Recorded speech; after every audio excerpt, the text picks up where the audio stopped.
The views and opinions in this program are not those of CISA 7 or Spectrum.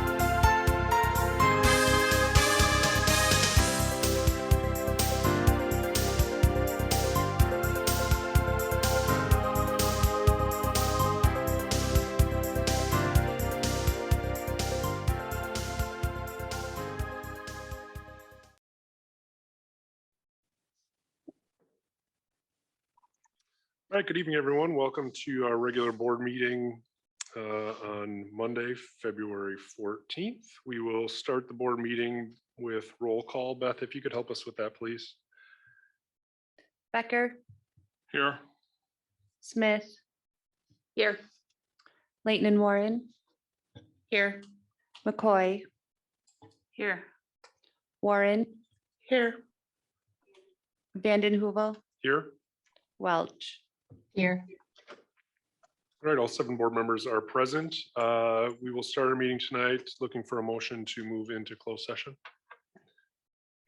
I move that the board convene in closed session pursuant to Wisconsin statute 19.851A and F, considering financial, medical, social, or personal histories or disciplinary data of specific persons, preliminary considerations of specific personnel problems, or the investigation of charges against specific persons, except where Part B applies, which, if discussed in public, would probably have a substantial adverse effect upon the reputation of any person referred to in such histories or data or involved in such problems or investigations, to wit, for the purpose of holding hearings under Wisconsin statute 21.131C and E3, and pursuant to Wisconsin statute 19.851E, deliberating or negotiating the purchase of public properties, the investing of public funds, or conducting other specific public business whenever competitive or bargaining reasons require a closed session, more specifically, to wit, negotiation of collective bargaining agreements pursuant to Wisconsin statute 19.851C, considering employment, promotion, compensation, or performance evaluation data of any public employee over which the governmental body has jurisdiction or exercises responsibility, to wit, employee compensation. Second. Any discussion? All right, Beth. Smith. Aye. Welch. Aye. Leighton and Warren. Aye. Becker. Aye. Warren. Aye. McCoy. Aye.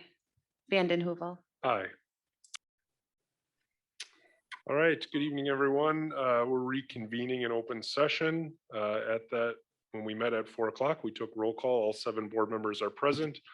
I will point out that we are now joined by our superintendent, Steve Murley, along with members of his team. We also have 2 representatives from the Intercity Student Council joining us tonight, both from Preble High School, Emily Kopp and Ian Hobby. So thank you, Emily and Ian, for joining us tonight. Next on the agenda is the Pledge of Allegiance. Please stand.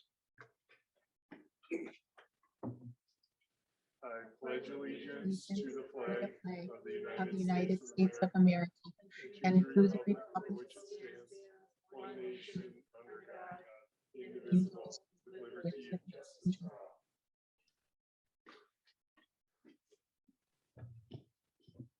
All right, and next is our mission statement, which will be read tonight by Mr. Andrew Becker. We educate all students to be college, career, and community ready, inspired to succeed in our diverse world. Thank you, Andrew. Moving on to item 3, our open forum, and we will start that off with our Intercity Student Council report. Emily and Ian, I'll hand it over to you. Thank you. For the Icsc report, this meeting, we just have a bit of good news. So from East, we have news that this year's musical will be Almost Maine, and auditions are being held next week. East Show Choir Rhapsody in Red placed 8th in the Homestead Show Choir Classic in Fort Wayne, Indiana, which is the largest show choir competition in the United States. So that's really exciting. 4 students qualified for the state Fbla competition from East, and that's to be held in March.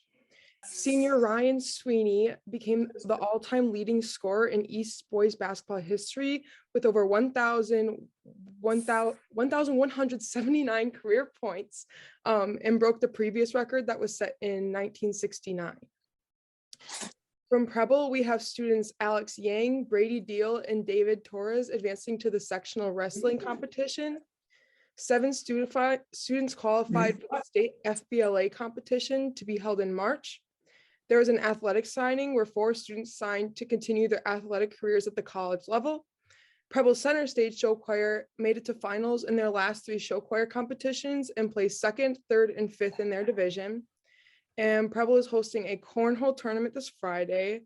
And we also just had a talent show with 67 students participating in it, and there's a really good turnout. From Southwest, the Southwest swimmers Sam Berg and Isaiah Neal will be moving on to the state swim competition for GBU swimming. 3 students qualified for the state HOSA competition after the regional competition just recently.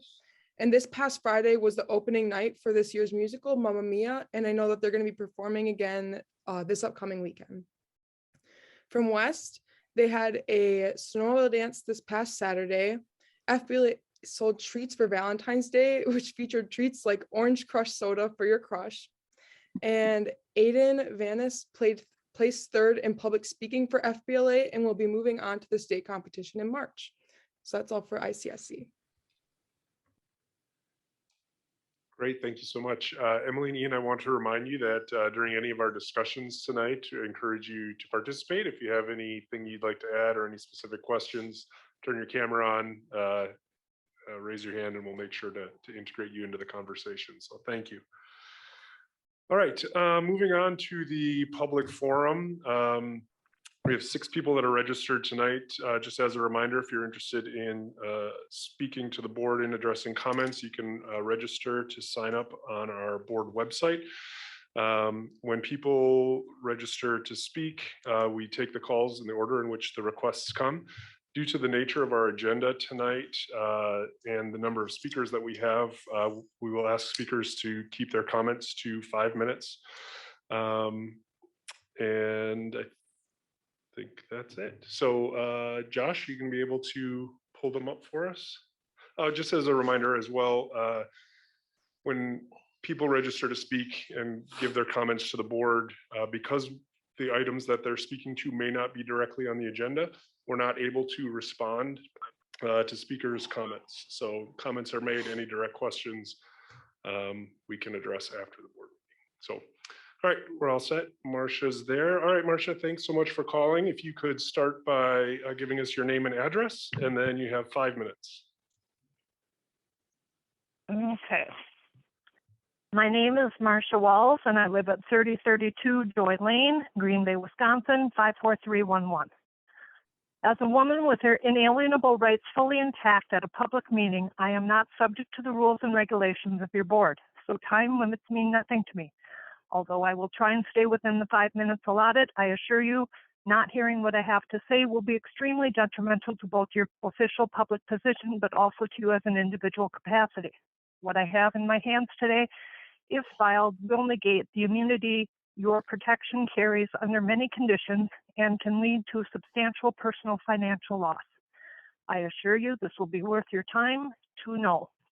Let me make this loud and clear. If you cut me off, I will automatically move forward with filing the claim and start the process for criminal charges. First and foremost, it saddens me that I'm speaking to you tonight. I, along with many parents, have tried to communicate our wishes in regards to the COVID protocols you have implemented and the harm it's done to our children. There has been virtually no communication with parents addressing concerns. We have made phone calls, left voice messages, and sent emails, most of which end up unanswered. That brings us to where we are tonight. The board members should already have received a packet of paper, putting them on notice to either make changes immediately or I will file a claim on their surety or E&O bond. Let's start with the demands, as that's the most important part. I'm going to give you until Friday at 5 p.m. to meet the following demands. However, I demand that the first one be dealt with tonight.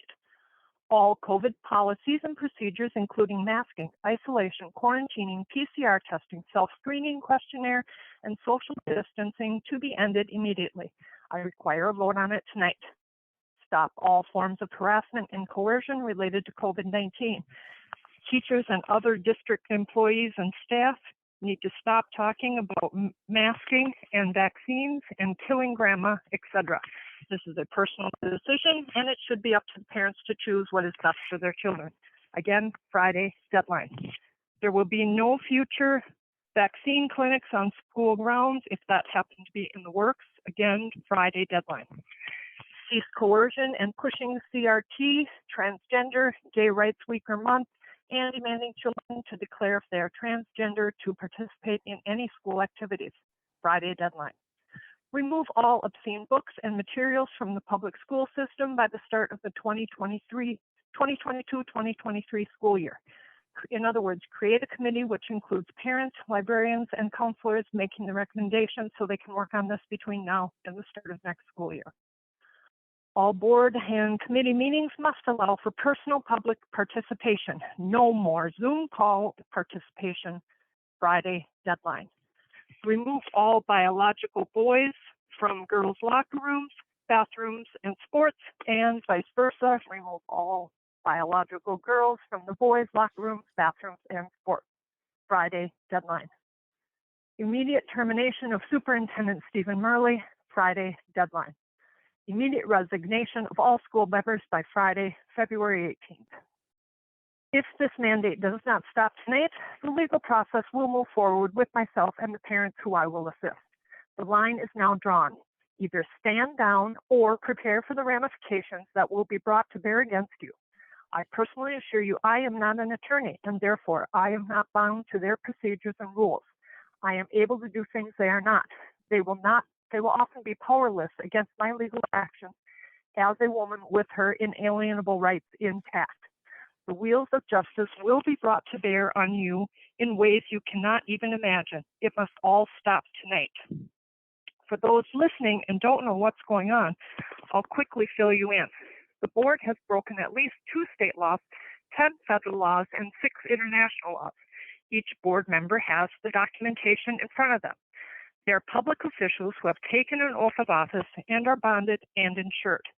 They have violated their oath of office to uphold the U.S. Constitution and the Wisconsin State Constitution.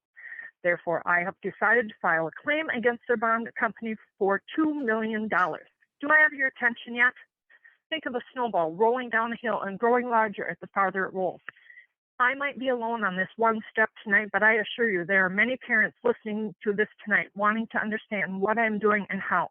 I will gladly share all this information with them to move forward with their own claims. In addition, if this doesn't deter you, I may file criminal charges in state and federal court. I probably only have a few minutes left, so in fairness, I want you to have the power to correct your mistakes by making the changes I stated up front, the same ones listed in your paperwork. However, a vote on COVID policies must be made tonight. The other demands must be met by Friday, with the exception of the obscene books that must be started so that it can be done by 2022 school year start. As Clint Eastwood once said, "Are you feeling lucky, punk? When you do the right thing according to your Constitution, will you? What say you? The choice is yours. Choose wisely." Thank you. All right, thanks, Marcia. Josh, got the next person queued up.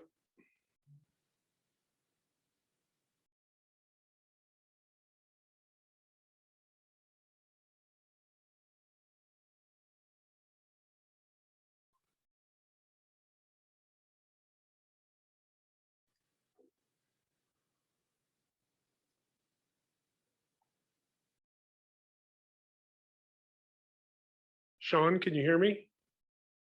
Yes, I can hear you. Great, thanks so much for calling. If you could start by introducing yourself and giving us your address, and then you'll have 5 minutes to make your comments. Thank you. Yeah, my name is Sean. I'm at 614 Mather Street, Green Bay, Wisconsin, 54303. Thank you for taking my call today. I just want to stress the fact that we all know that COVID is here to stay with us. There's no way around that. The decision to decide whether our kids should wear a mask is one for the parents to decide, not the school board. We know what's best for our kids. The metrics that were set in place are not achievable. I worry about those kids, including my own, that have significant speech delay and how this would further delay their progress. Another reason for the mask to be optional is that other districts in this county have proven mask optional works. To sum it up, we are the parents. We know what's best for our kids. And I don't need the school board or anybody else telling us what is best for our kids. Again, I just ask that you guys listen to our requests and really take them to heart. I thank you for taking the time and listening to my viewpoints.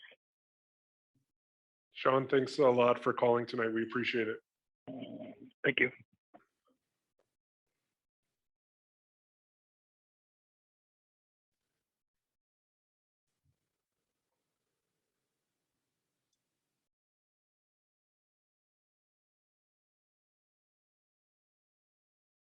Martin, can you hear me? Yes, I can.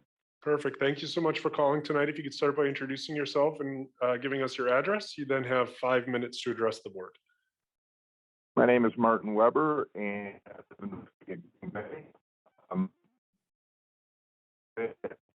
fully support everything that Marcia said. First, she doesn't have to go through with what she has said, but we'll see. But the main reason I wanted to call is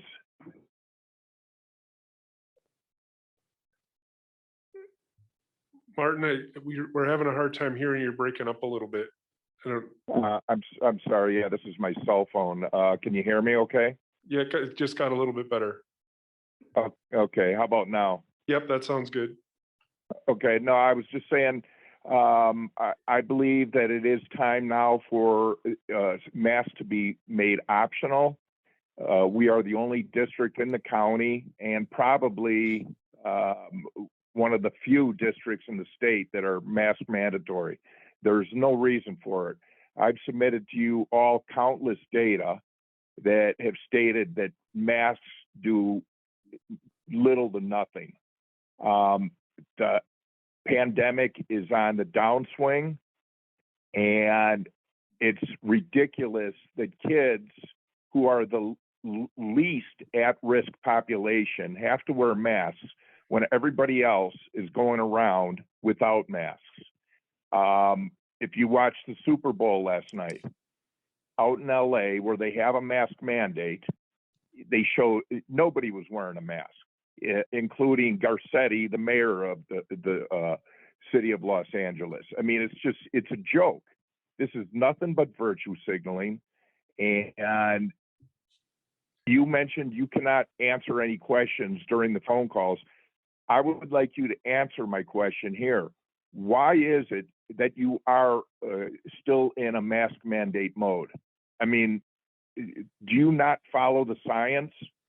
I just don't get it. And this is so unfair to the kids, especially kids that are, in kindergarten through 5th grade, where they're missing out on all that developmental. I'm losing my train of thought here, but it's hurting them significantly. And it's just time that, you go to optional and let parents decide, because it's not right. Thank you. Thank you for calling, Martin. We appreciate it.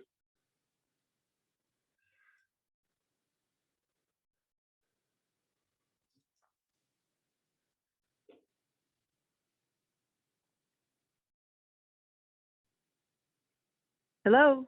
Hi, Katie. Can you hear us?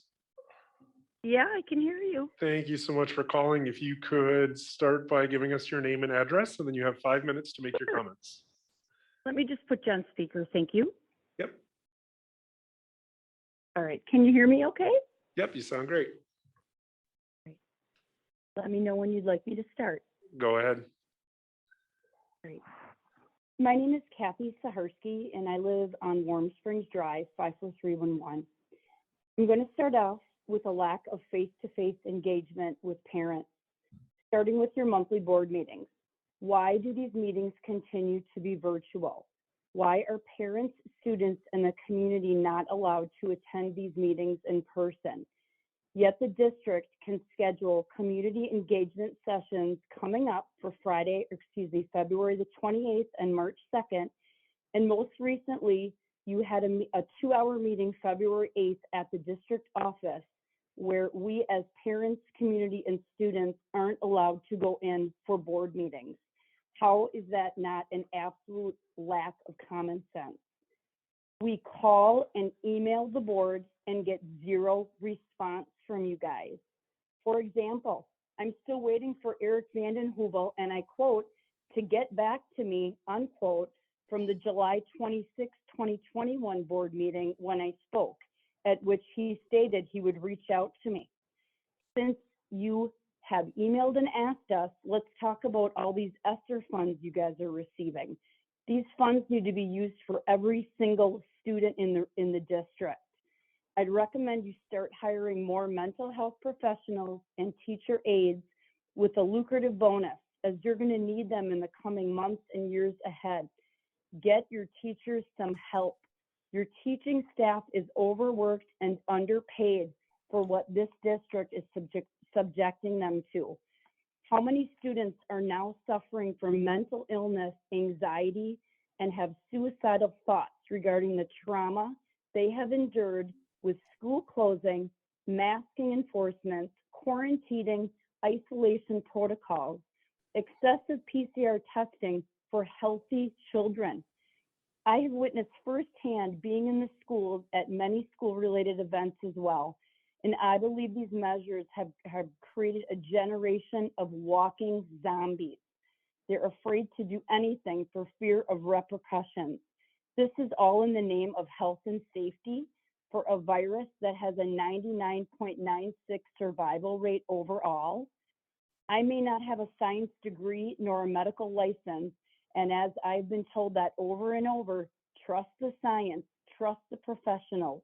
But I know I will trust my common sense as a parent and a grown adult in the ability to know right from wrong. Every single surrounding school in and around Green Bay, Ashwaubenon, and De Pere, and many across the state and the country have dropped their mask mandates. Yet our district continues to operate in fear, all in the name of health and safety, and our students are suffering. Green Bay Area Public Schools should be a leader as the largest district in the area. Instead, we've been shut out of meetings, ignored, disregarded when we email and call, and literally have been told we have no rights nor the proper education to know what is best for our own kids. Enough is enough. I've spent several days reading about the oath of office that every one of you took. Our rights, according to certain Wisconsin statutes and federal laws, are not being followed. I suggest each one of you read up on these statutes and laws, because as elected officials, you have failed to uphold your oath. We are close to 2 years from when this virus began, and you have left us no choice as parents to move forward with potential claims against your surety bonds. I would like all of you on the board member to stop and consider for 1 second, what do you expect us parents to do? We can't get into the meetings and you don't respond to our calls and emails. What are we supposed to do? You need to vote to make Green Bay masks optional and put an end to these COVID protocols. I also agree with everything Marcia said and Martin. Thank you, and I appreciate your time. Thanks for calling, Kathy.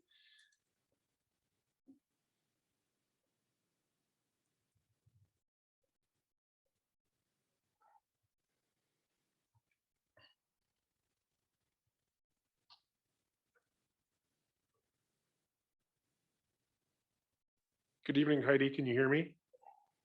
I can. Can you hear me?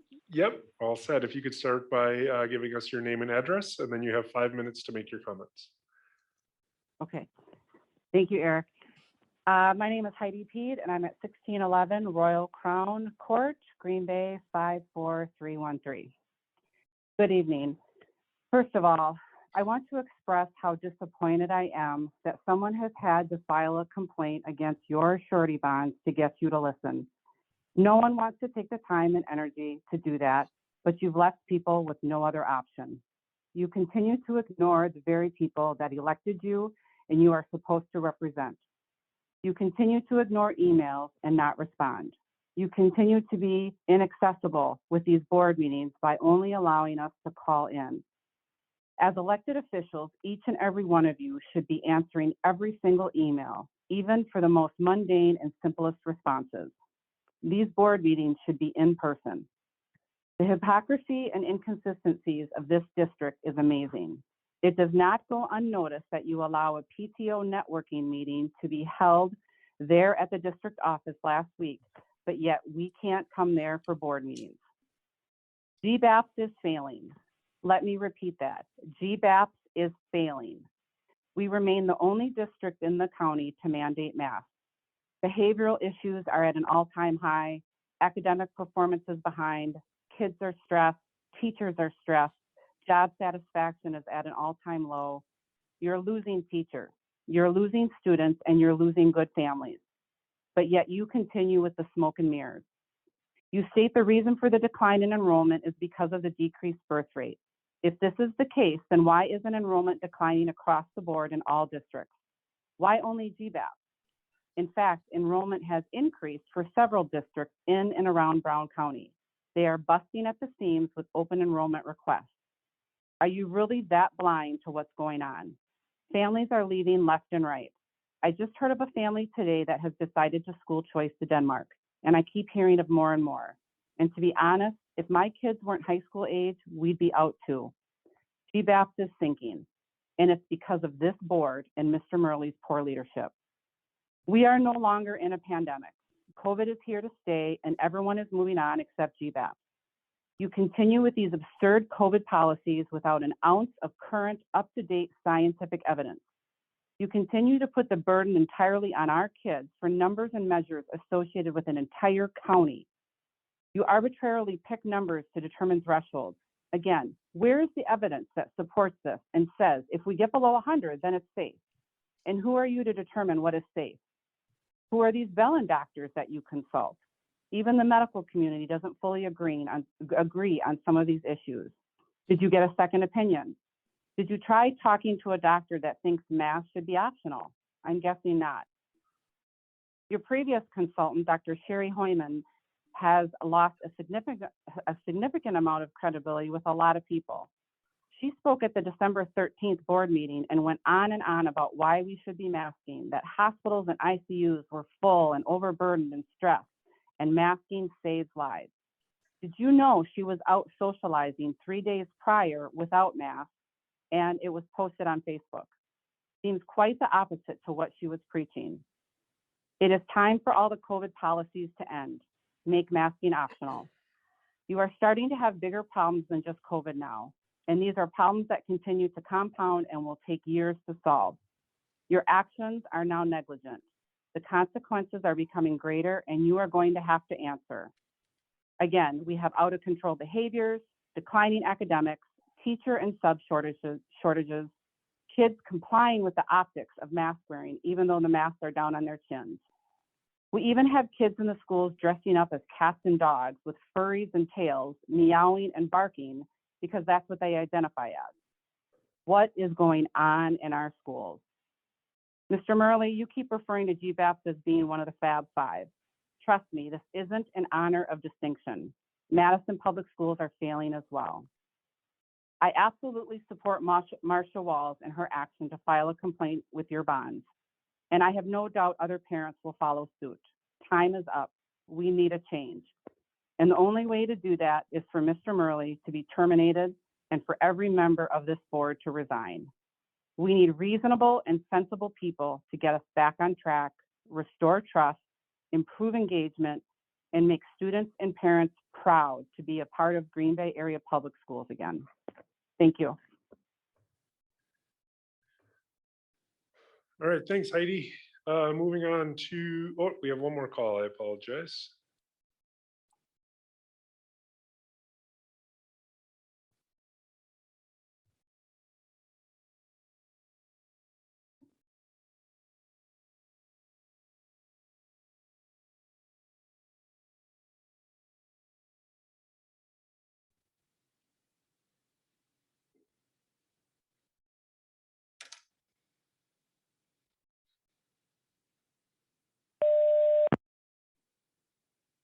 Good evening, Daniel. Can you hear me?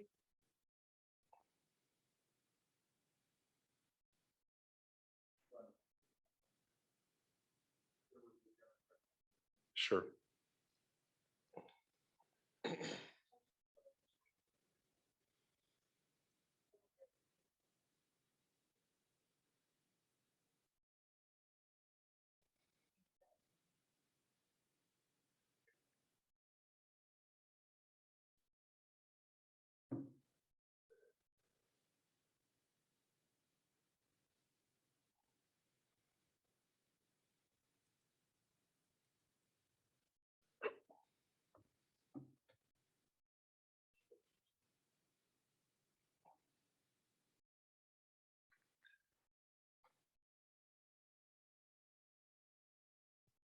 Good evening, Daniel. Can you hear me? Yes, I can hear you.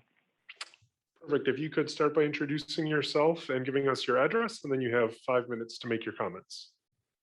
Okay, great. Thank you. I'm Dr. Daniel Koster. I live at 1266 Washington Street in Wrightstown. I'm the president of Physicians for Freedom, a newly formed group of doctors and non-docs with the mission of promoting fact-based, rational, and respectful debate of issues. I'm totally independent. I'm not representing any healthcare system with no ties to government, pharmaceutical, insurance entities. I've studied the scientific literature on many aspects of COVID, including masking, and I've concluded that mandated masks do more harm than good to our children. They do virtually nothing to stop the aerosol spread of COVID particles. We know that's the main way COVID is transmitted. COVID particle is 125 nanometers in size, and the very best N95 mask properly worn filters only down to 300 nanometers. That's like trying to stop a golf ball with a fence big enough to allow a softball to pass through it. The cloth or paper masks most people wear are more like hoping your chain link fence keeps out mosquitoes. They do offer some benefit at stopping large droplets, which is why we cover our cough or try not to sneeze in someone else's face when we have symptoms. But most of the COVID spread is not done this way, so the masks are not effective. As far as masks causing harm, we've heard of some examples of that here tonight. It adversely affects language development, increases anxiety, depression, and other mental health problems. So I'm confident about this science, but the problem for most folks is knowing who to believe. Some experts say one thing, others say the opposite, and after an endless back and forth, how do you know who's right? How do we find the truth when experts disagree? This is a much more serious problem than just mask mandates. We have a crisis of credibility in this country, with people trusting less and less the authorities that politicize all kinds of things, not just COVID. Trust in the CDC and Anthony Fauci and other leaders is low and falling. The usual easy way to find the truth, believing in authority, doesn't work when we don't trust them. So we need to restore that trust. You don't restore trust in authority by shutting down debate. You don't find the truth via mandates. In fact, if you ever want a good test of who's telling the truth, it's not the side doing the censoring or coercion. Fortunately, the way to restore truth is the same way to find truth.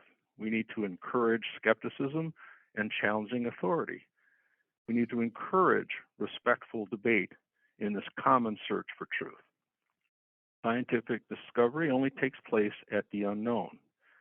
It can be very difficult to know what's true, which choice to make. But when it comes to your own medical decisions, each individual should make his or her own determination along with the counsel of a trusted physician. That is our sacred right. One more thing I hope everyone will agree with. Anyone who imposes a mandate that takes away an individual's freedom should assume the burden of proving beyond any doubt that the mandate brings far more benefit than harm. Anyone who wants to can wear a mask, and anyone who's sick should stay home from school. But with no clear scientific consensus on masks, you have no right to limit the freedom of others with mandates.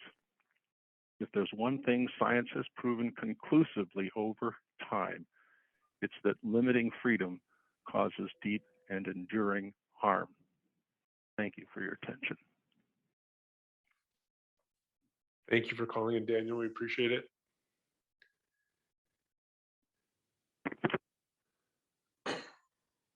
All right, moving on to the consent agenda. First, are there any items on the consent agenda that anyone would like to remove for discussion? Andrew? I'd like to remove C and H. I have no objections. I just request separate votes. Some questions. Perfect. All right. Items C and H will be moved to item number 5. Is there a motion to approve the consent agenda minus those items? So moved. Second. All in favor? Aye. Opposed? All right. Then let's go to 5. And Andrew, I'll hand it over to you to any questions you have about letter C. No, I think it's significant enough that it should have a separate roll call vote. I'm happy with what our public district instrumentality charter schools are doing, and they're doing a great job. I move approval of item C, charter schools mid-year report for the 2021-2022 school year. Second. Beth, do you want to do a voice vote on that? Okay. McCoy, Aye. Leighton and Warren, Aye. Welch, Aye. Vanden Heuvel, Aye. Becker, Aye. Warren, Aye. Smith. Aye. All right. Motion carries 7-0. And then Andrew, letter H, the Zoom phone hardware installation. I'll move approval of item H as listed. Second. Any further discussion? I guess we could just get a brief, just a brief summary of the hardware, because it's a pretty substantial. I know the cost is covered, but it's a fairly substantial change and involves some new equipment. Sure, thank you. Absolutely. Yep, Josh is with us to do that. Thanks, Josh. Sorry, Steve. Yeah, absolutely. Well, in the December board meeting, the board approved licenses for Zoom phones that covers the software. This is the handset that goes along with that solution. So we solicited bids. It's a little easier buying the physical phones for the Zoom solution because it is kind of phone agnostic. The existing phones that we have do only work with the Mitel system, so we weren't able to repurpose those phones. So at the time the board approved those licenses on that 7-year contract in December, I said I would be back with some hardware, and this is that hardware. So this is mostly handsets on desks.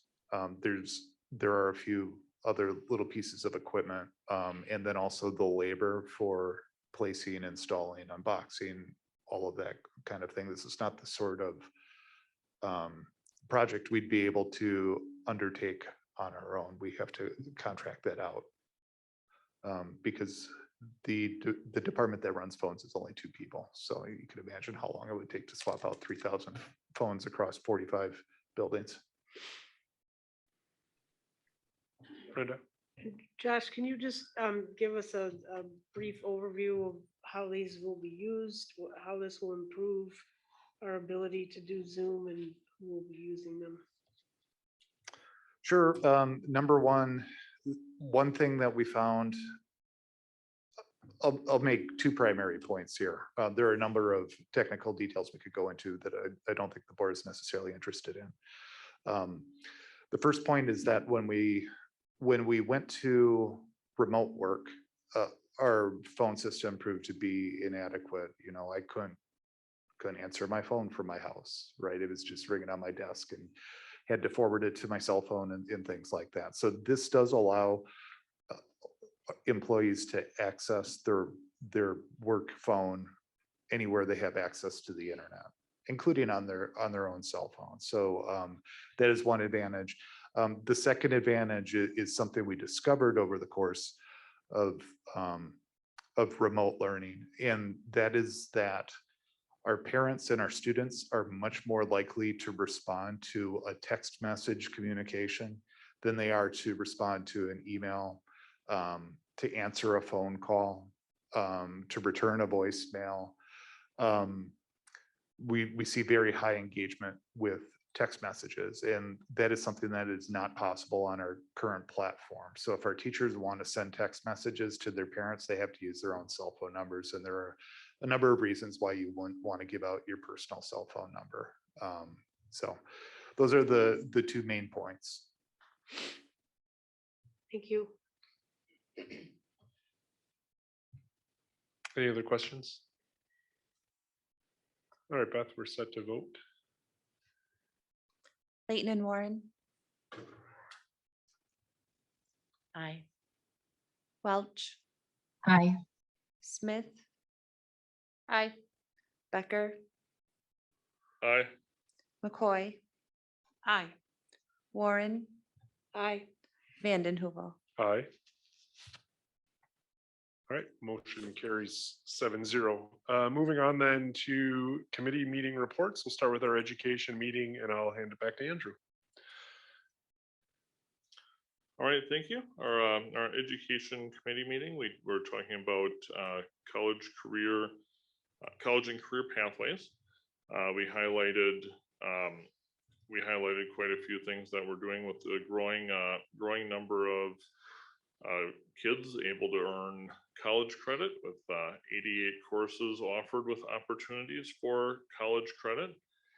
More and more industry certifications, post-secondary credentials, college associate's degrees that you can get right within a Green Bay schools program. We had, I would say, quite a bit of our time was talking about the development of a bilingual and world language pathway that we are building towards, leading to a DPI seal of biliteracy, which is a certification that is very difficult to earn, and it shows that a district is doing an excellent job with our biliteracy programs. This is not the kind of thing that districts just fill out a form and automatically get. There are rigorous requirements, but it sounds like we're getting relatively close to completing those approvals, and that'll be a unique thing that Green Bay can offer that many of our neighbors do not at this time. And going forward, setting up a create your own pathways. So if you're looking for something that's not on exactly on one of the lists, if you're looking for some kind of combination of two things, can we help you find the right things that include as appropriate industry or post-secondary credits as part of that? Members have anything to add? Yeah, I've mentioned this at the committee meeting, but this has been something that I've followed along from start to where we are today as part of being on the board. And I just think it's really exciting, the progress that we've made from the beginning conversations that we were having. And I think it's just, and the the way they're communicating that, I think with the infographics for each of the departments, I think helps students kind of see pathways of why this class they're taking now might be pertinent to something they're interested in the future. I also think it's a great opportunity for students who think they are interested in an area and they take 2 or 3 of these courses and then just after time find out that that's not what they're interested in, rather than going to college, taking those classes, having to pay for them and then starting over and, you know, taking an extra year of college to finish your major. It's, you know, that's another advantage, I think. And it's also the tracks or the career pathways are not locked in stone, where students are signing up and, you know, like in college, you have to take all the classes in your major. They're allowed to sample from various ones and things. So I really think this provides a great opportunity for our students, and I'm glad to see we're continuing to add more and more areas like the biliteracy certification that's coming up next.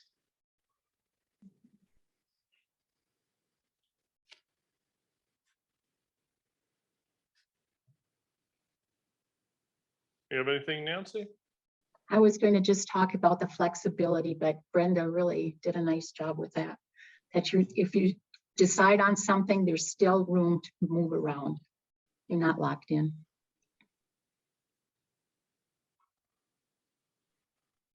All right. If there's any questions for the committee. All right, that would conclude the Education Committee report. Great, thank you, Andrew. Then we'll move on to the Policy and Governance Committee, and update will be coming from the chair, Laura Layton and Warren. Yes, so the Policy and Governance Committee met after our last special meeting on the 24th of January. And at that time, we discussed that we'll be bringing forward tonight our recommendations from the committee on the adjustments to the student dress code. And we actually made the decision to move the discussion items to the meeting later this month, actually next week. So we just wanted, I wanted, it was already a very long night, and also I wanted to allow a little bit more time for feedback and to be able to read those items over that we're going to discuss for next week. So the updated policy will be coming up for a vote shortly for the dress code and discussion.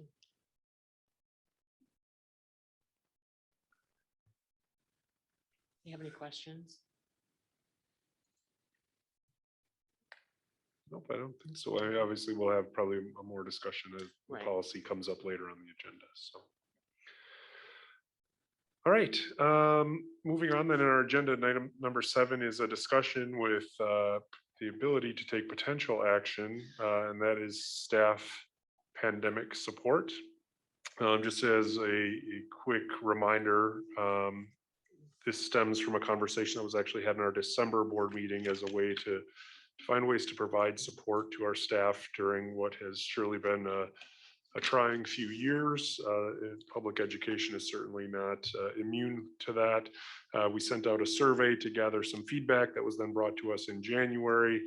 Had a pretty lengthy discussion about making some adjustments to assessments and also to adding some flexibility or reinforcing some flexibility in the school day in terms of contracted work time. So Steve, I think, do you want me to hand this to you for just kind of a quick summary, or do you, yep, all right. Yep, that sounds good. All right. So when you look at board docs and you look at the content there were really 4 issues that came up as part of that conversation that Eric just talked about back in January at the board meeting. 2 of them revolved around the opportunity to pursue waivers from the Wisconsin Department of Public Instruction. So connected to the board agenda item are both the application process for that with the DPI, and then some additional compliance information that they have on their website. I know 2 of the issues that came up as part of that conversation. One focused on educator effectiveness, and that is the process, the 6-part process that we follow from the DPI that has to deal with staff orientation, introduction, and the evaluation cycle for them. And then another one was hours and minutes of instruction. And so at this point in time, I just wanted to, I guess, let the board know that we have been following the EE, the Educator Effectiveness processes since the start of the school year. Those are in place at this point in time.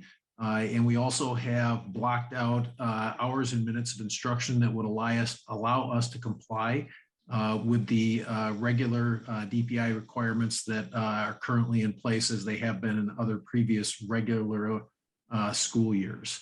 We had the opportunity to have further conversation with the Department of Public Instruction. They've indicated that the waiver process is still open, actually remains open through the end of the school year. So there's latitude for boards to determine if and when they would like to apply for those waivers. In addition to that, there was conversation about the role of the early release days. And so we've provided you the 3 days that are currently scheduled for early release. One of the questions that came up during that conversation was whether we could use those as on-site work days for staff and delay any professional development that was scheduled for that time. And in conversation with members of the team, they said, yes, that's something they can do. There was a request. We are currently working on completing the first year of a set of professional development modules on culturally and linguistically responsive teaching. Unfortunately, we started that in the 1920 school year. That was cut short by the pandemic start. We put it on pause last year, picked it up this year. And their request was to allow 60 minutes on each of those days for the completion of the final 3 modules. And then the last one was on assessment. And you'll see connected to this particular agenda item, both a memo with an explanation and then a subsequent assessment spreadsheet. The memo is designed to provide an overview of the work done to date. And then that assessment spreadsheet is color coded to indicate assessments that have already been completed. So that process is done for this school year. Those are in gray. A set of assessments that are in yellow, which indicate that the team would like to propose pausing those for the remainder of the school year. And then in green, there's 2 sets of assessments. One are those that are required by the federal or state government. And then those that have discretionary authority that comes from the district. You'll note that those may indicate that they are originated at the district level, or the building level, or via the principal. And then those that are required by the DPI have that indication in those final 2 columns. So that's a relatively quick overview of the information that was requested by the board at the January meeting. We have quite a few members of our teaching and learning team that are available to assist in answering questions. Also in regards to the waivers, Melissa's available to assist with that. So we would certainly welcome discussion from the board and be available to answer any questions that you might have. Right, we'll hand it back to the board. Discussions, reactions, feedback with regard to the information that Steve has provided. I don't know if we want to take it topic by topic or just leave it open-ended. Go ahead, Andrew. Okay, so if the word in the governance column is state or federal, does that mean that, like, how do we know which ones are, if we said that if certain conditions exist, that those aren't suspended if they are state requirements? So does that mean if no action was taken, the assessments are all suspended? It wasn't a postponement of a vote. They are suspended tomorrow, except for if it had financial implications, I believe. So is it all of the ones in green that even if no action was taken would resume, or is it only if it's in green and there's a bold citation of a requirement in there?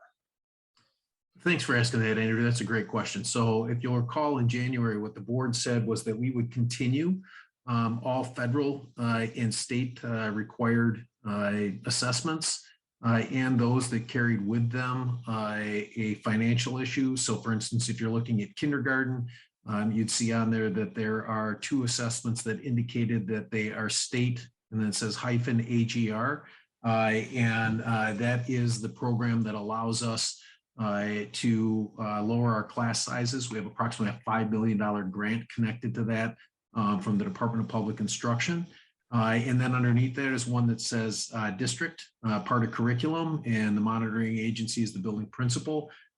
So that motion that came forward from the board was that we would continue with those that are state or federally mandated and or connected to programs that have dollars coming to the district as a result of those assessments or tied to those assessments. Other assessments that are discretionary, we were required to come back to the board and seek permission to continue those. Okay, so if it says if column 3 says state or federal, then it would continue because the motion did not cover it. Correct. And if it did not say state or federal, then it would be suspended because we said we're suspending everything that isn't a state or a federal. So therefore, there's many things that you're not requesting to take off of the pause, but there are a few of them. Elementary math, end of year assessment, for example, that is a district requirement, yet it's in green because you want to continue it. And in my individual opinion, I think it's essentially a coursework. It's a coursework assessment anyways. I just wanted to make sure that it was clear about that. So there's not too many of these then really that you're asking for a change. That's correct. And again, I appreciate the clarification there on your part. So those, for instance, that are in yellow, those would not be done yet, but those are assessments for which we're not requesting that the board consider continuing those. We're simply placing those on pause for the remainder of the year.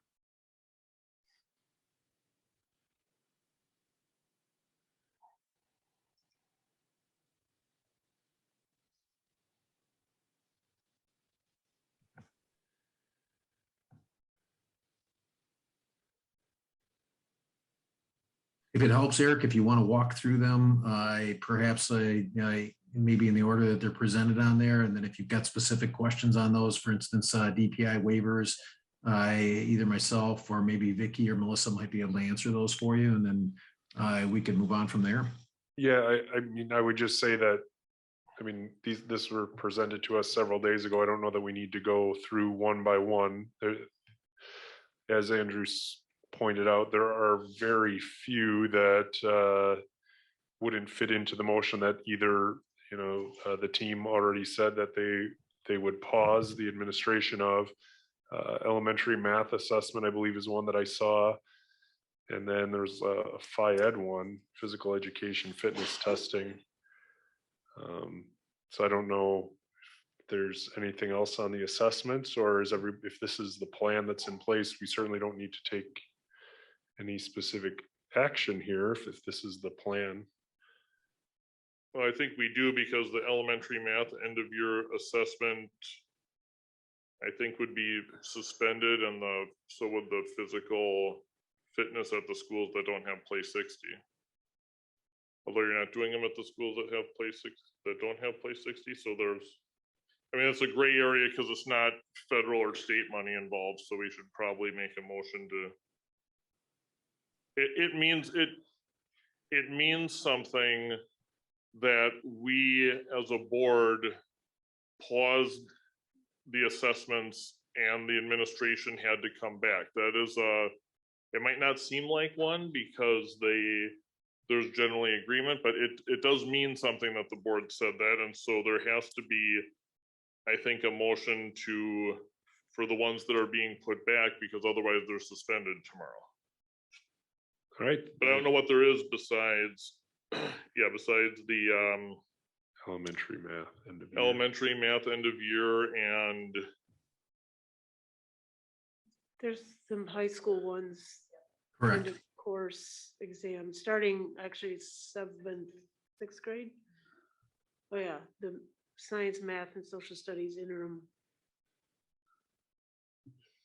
And those were paused fall and winter, so this would be the one and only time the 6th through 12th graders would take that. yeah, I think there's a reasonable case that those are pretty close to coursework requirements. If they aren't completely, they're coursework related. I think what we heard a lot of from teachers, we hear very little about coursework assessments, and it was, you have to teach all this curriculum and you have to do this letter number identification thing, and it doesn't take, we heard, and it may say in a book that it takes 2 minutes per kid to do, and in the real world, strong teachers take more than 2 minutes to do them. So I suppose we could, though, if I think we had a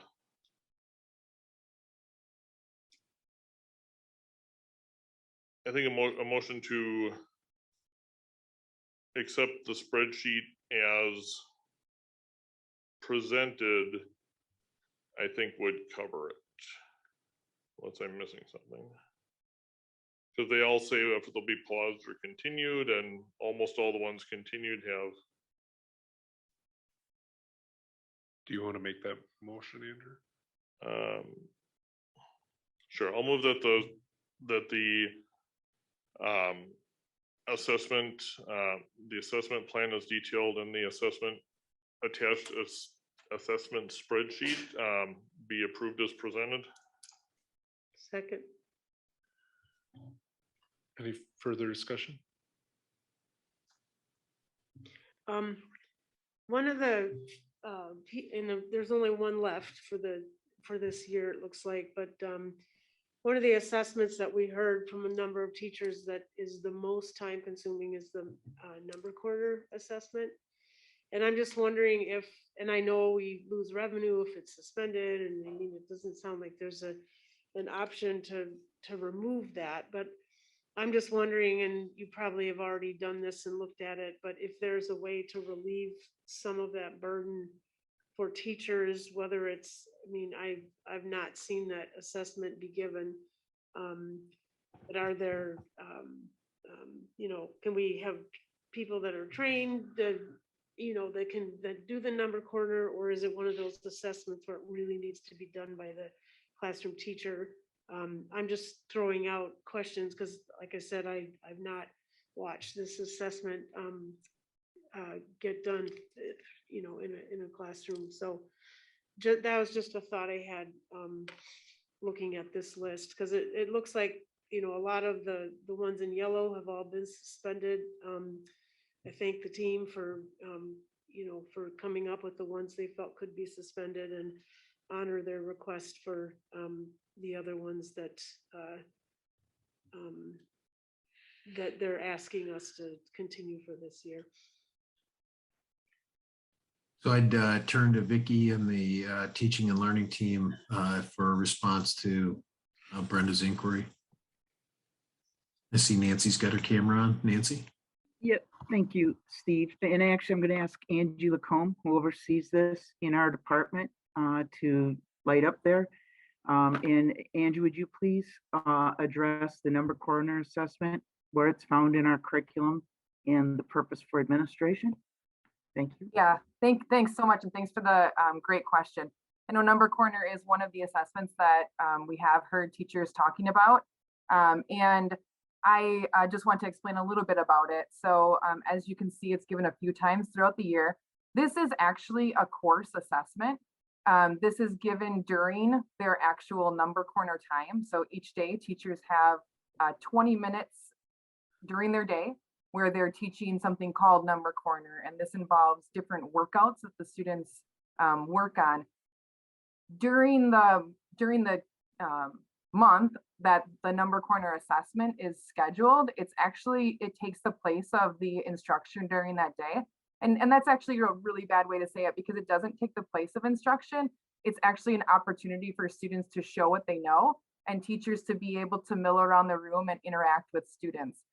If anyone is curious, in the future, we do have a brilliant teacher who has allowed us to record her assessment processes that she's used with students during number corner. So I know you mentioned you hadn't seen it before. We do have a video of her in action doing that. And so it is actually given during the school day and allotted for on their monthly calendar. So if it was removed, teachers would have 2 days that would have no lesson plans for them on that day, because it is built into their coursework. Additionally, we use that to make decisions about how students are progressing throughout the year at all levels throughout our system. And so I find it to be a very essential conversation, and I see schools using that information as well. So I've probably given you a little more than what you wanted to know, but I could probably talk for ages about the benefits of these types of assessments. Thank you. Go ahead, Beth. I'm done. Sorry. And I'm just looking, so the elementary math end of year assessment, it says it replaces the last number corner assessment. So if we didn't do the elementary math end of year assessment, we'd have 2 more number corner assessments to do. Is that correct? Yeah, so if I could just provide a little background on that particular assessment. What happened last year and the previous year was that teachers had come to the math team that I supervise, and they asked us to create an assessment that would replace the May number corner, because they were finding that the May number corner did not give them the information they needed to be able to show growth for students over the course of the year. So what we did was we created an assessment based on what the teachers wanted that showed just the most important skills for students in math and that grade level. So what that means is that at the beginning of the year, teachers are able to look at the first number corner assessment that they've given and the second one in October, and then be able to report to parents on their report card to show how much growth the student has made throughout the year in the most important skills of that grade level. So it actually was a replacement, but we asked them to still give it during the allotted time that they would the May number corner. So again, in the May number corner, in May, there'll be 2 months on their 2 days, on their calendar that say administer the number corner assessment part 1 and then administer the assessment part 2. And so what they would do during those 2 days would be to give the end of year assessment, which again was teacher driven. So you're giving the number corner, the actual number corner 3 times a year, and then the elementary end of year assessment replaces that 4th time? We give it 5 times a year because there's a baseline in October, January, which we just gave, and then March. So in place of the 5th one, which would be May, we give the end of year one. And they have, yeah. That's 4 times.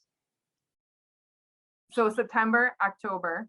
Oh, you didn't say. Oh, we missed September. I'm Okay. sorry. I think I referred to it as baseline, but that's my terminology, and I September apologize is for the that. baseline. September, October, January, March, and May. Right. So September actually assesses the previous year's understanding. So it gives teachers an understanding of where students are at from the previous year. So it assesses, if they're a 3rd grade student, it actually assesses 2nd grade skills so that teachers can get a jump start on being able to close any gaps if they're there. October is the first one that assesses their skills from the actual year that they're in. And again, these are all built into their daily coursework. So if you would look at their plan for May, in number corner, it's laid out day 1, day 2, day 3, day 4, day 5. And so like usually days 20 and days 22 or somewhere in that area are designated number corner assessment days that are built into their daily schedule of that 20 minutes. Can I just ask if any classroom teachers were consulted as you went through and determined what assessments you wanted to move forward with? Yeah, thanks for asking. We actually met with several teacher groups. Nancy facilitated one with, we had an existing, we still have an existing bilingual task force. So we pulled in those teachers. And then Andrea also has an active assessment, elementary assessment work group. So we consulted with them.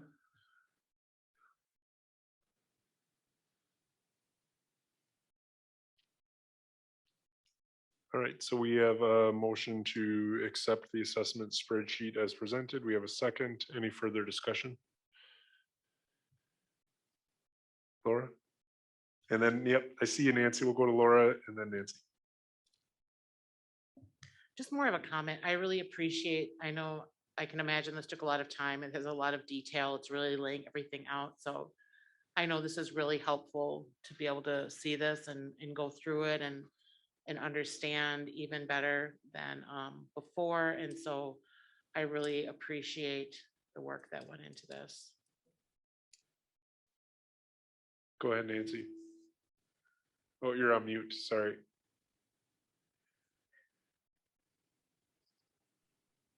I was wondering if there was something about how they have to put the assessment of this math thing into computers or something. Was there something that was difficult for the teachers? I guess that that's really the teacher preference, right?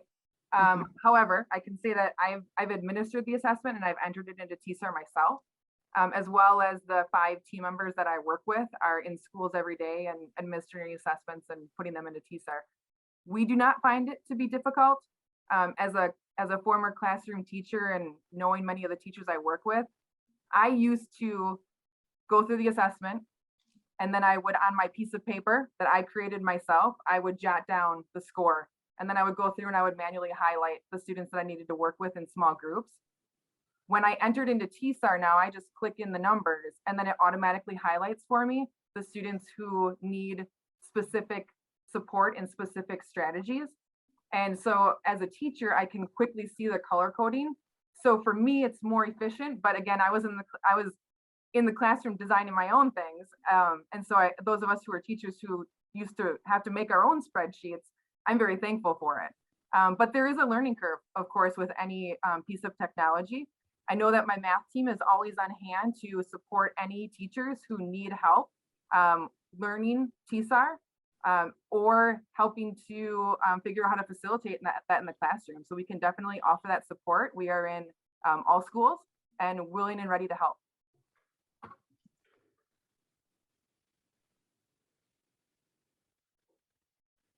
Andrew?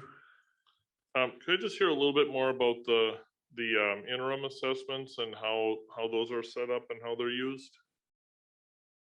I think because we cut, I think it's clear that we took quite a bit of the assessment load off the hands of the lower grade levels, but that was one area where you asked us to leave those. Sure. Thank you for that question.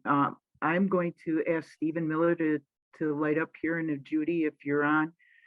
We're going to take these by content areas because at the high school level, the interim assessments are just in the process of we've been paused and stopped and started and paused and stopped and started, and the teachers are actually working, the department chairs are working with the teachers in the content areas to develop those 3 interim assessments, and often called a benchmark assessment to measure student growth from the beginning of the year to mid-year, and then from mid-year to the end of the year. That's the main purpose of them. Our English language arts interim assessments are actually built into the new resource that you approved and adopted. I believe it was in September.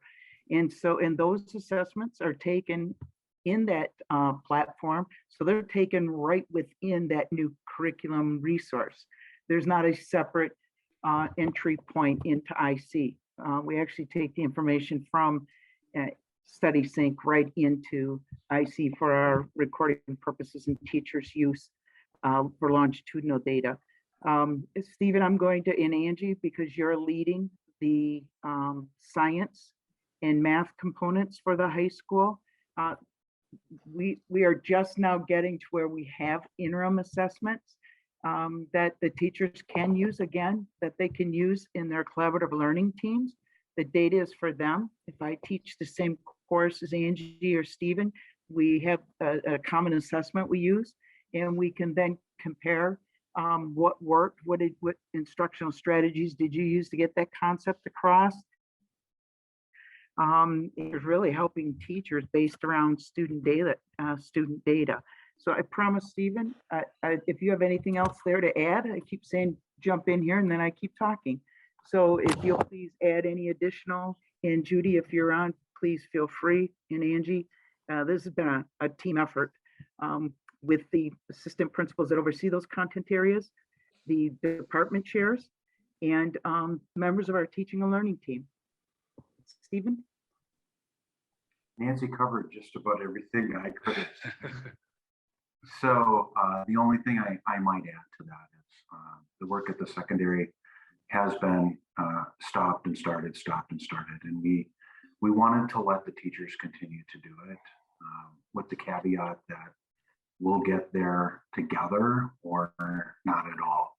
So we will continue to bring the teachers along the journey with us and go as fast as they are able to under the current circumstances. You'll notice on some of those secondary interim assessments that we've paused previous administrations because we just simply weren't ready as a team to move forward with the administration. And we're gonna, obviously with the board's permission, continue on that pathway with the teacher input on those secondary ones to try to get them assessments that they can use in their CLTs, but only at a pace that they're ready to go at.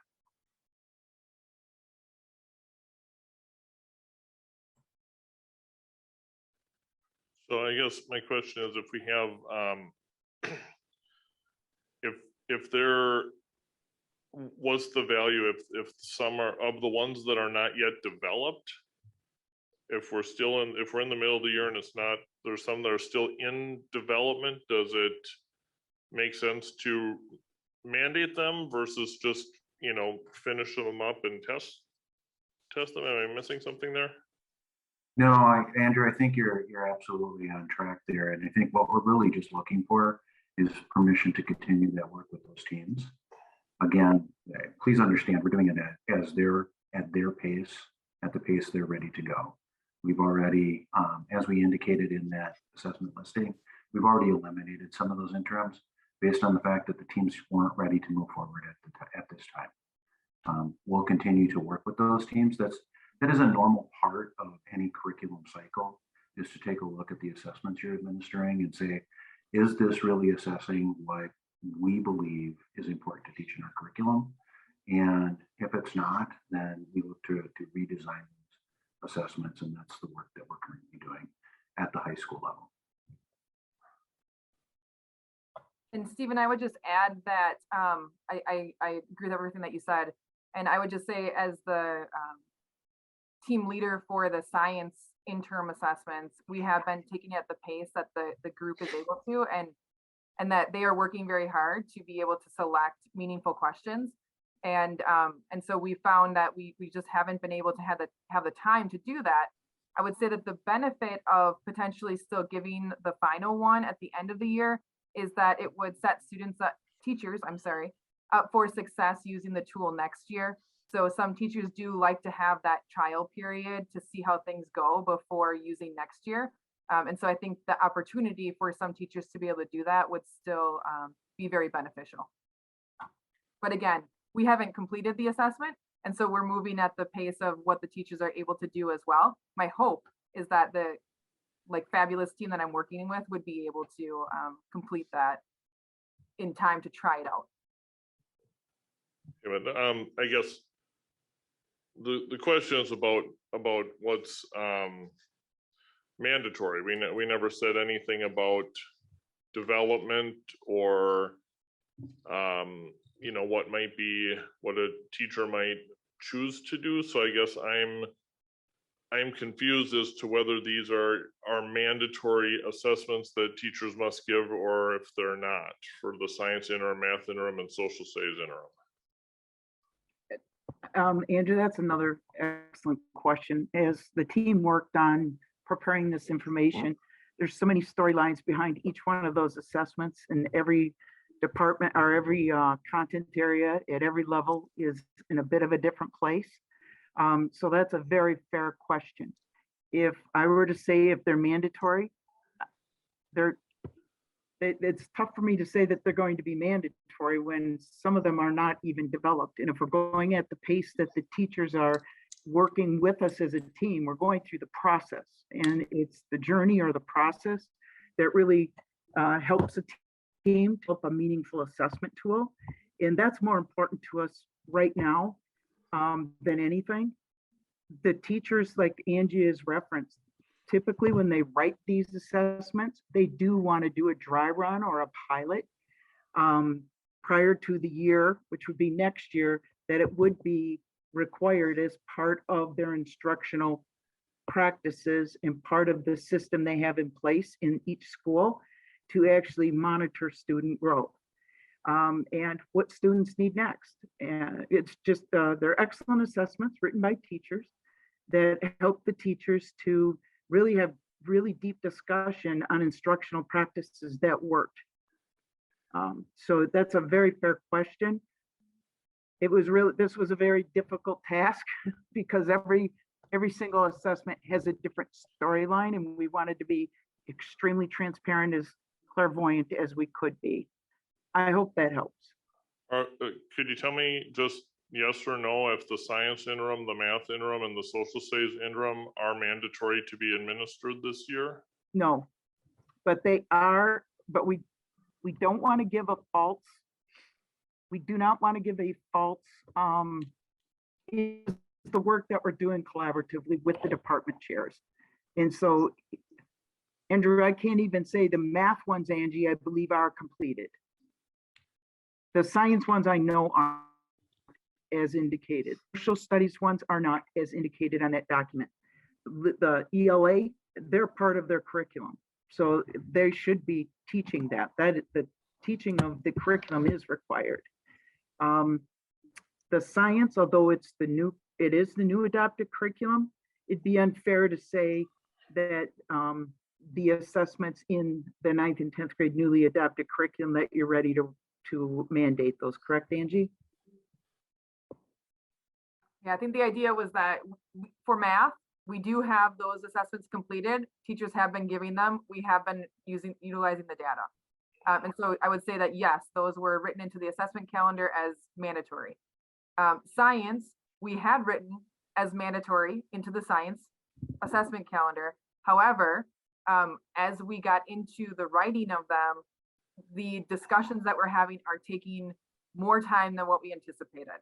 So while yes, they are mandatory, they have been since the beginning of the year, we haven't given the first one and we haven't given the second one because we haven't been able to bring the questions together because of the starts and stops we've had throughout the year. So if we finish the third one, we would like it to be given as mandatory. But again, that's where the additional storyline comes. I think because I needed to make decisions on behalf of which assessments I wanted to advocate for. That was one that I wanted to advocate for, although it does have a special storyline.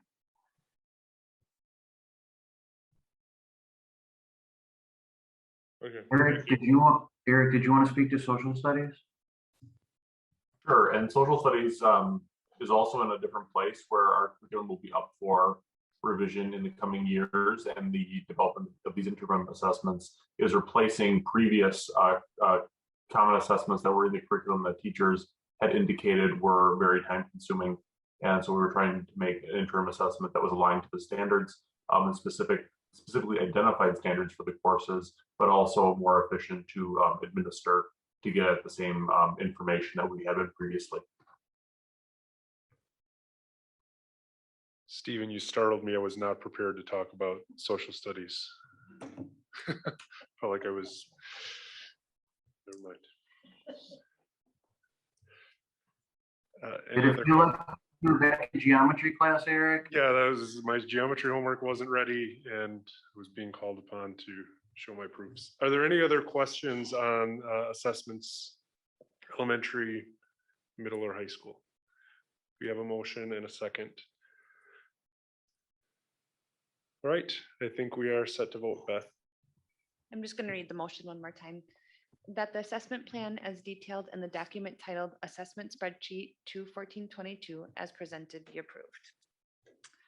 Welch, Nancy, you're on mute. That's all right. Two Aye. strikes. Leighton and Warren, Aye. Smith. Aye. Becker, Aye. Warren, Aye. McCoy, Aye. Vanden Heuvel. Aye. All right, motion carries 7-0. Before we move on, well, I guess we're not ready to move on. There's other things within the staff pandemic support. I don't know if there's other specifics for discussion. We don't necessarily have any motions or anything that we're required to discuss, but does anybody have another specific comment or something that they want to present? Go ahead, Brenda, then we'll go to Andrew. I know one of the requests was to eliminate the half-day professional development, but I know that at least the request from the teachers, and I know that the cultural what's cultural diversity, yeah, cultural linguistic diversity training. Thank you. That it's been put off, and it would be nice to close that loop, I think, for this year. And so it sounds like it's an hour out of each of those half days. And I think I know there have been districts that have asked for waivers of minutes. And I'm wondering, in lieu of not giving the half day off of professional development completely, if we could ask for some those half days. And I know the next one is, I don't know, this week, it's the 18th, so it's Friday. So we probably can't do it for that one, obviously, but for the next two, potentially turning those professional development half days into full days of teacher work time, and then this professional development time. I feel like that's a way of giving teachers a little bit of time back that we're hearing is desperately needed during this pandemic time. And then it also does it in a way that's less disruptive to families, I think, than adding, 2 or 3 more half days. And then, families are, I think, based on feedback we've had over the years, that it's, I think in general, easier for them to have their kids off for a whole day than to have 3 more half days added to the school year schedule. And so these would be days that are already slated as half days that we would just turn into, potentially could turn into a full day if we got a waiver for that. Any other reactions or feedback to Brenda's idea?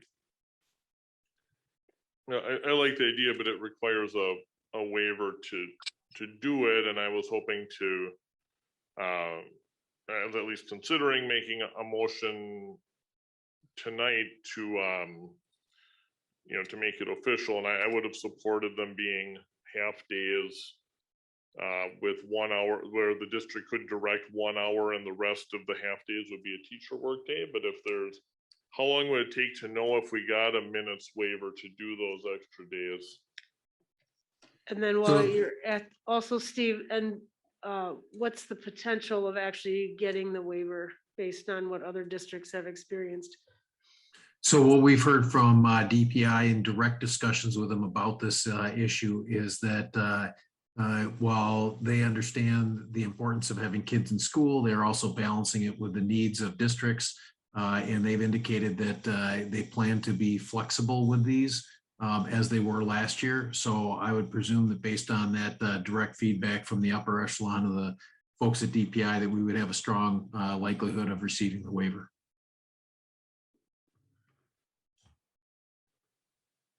So do we, since we don't officially know if we have the waiver yet, do we have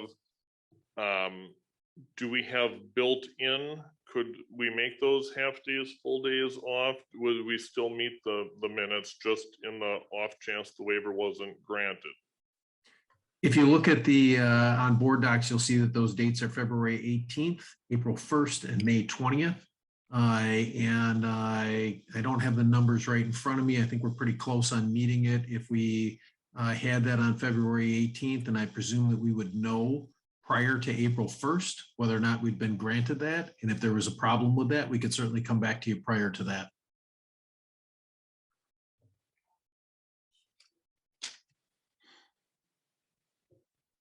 Come on up, Vicky.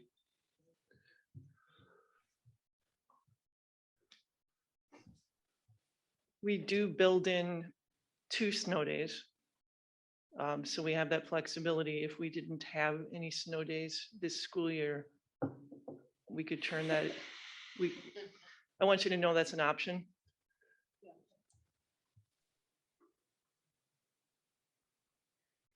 Oh, sorry, Laura.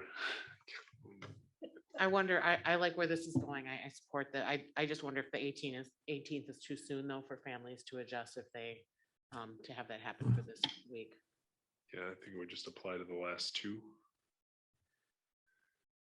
And what about making this Friday, still leaving the district directed for the 1 hour, but then being a teacher workday? So I'll make a motion that the half day on Friday the 18th, the staff portion be district directed for 1 hour and the remainder of that time be a teacher workday. Second. Just to be clear to anyone watching, my motion has absolutely nothing to do with the time that kids are there this Friday.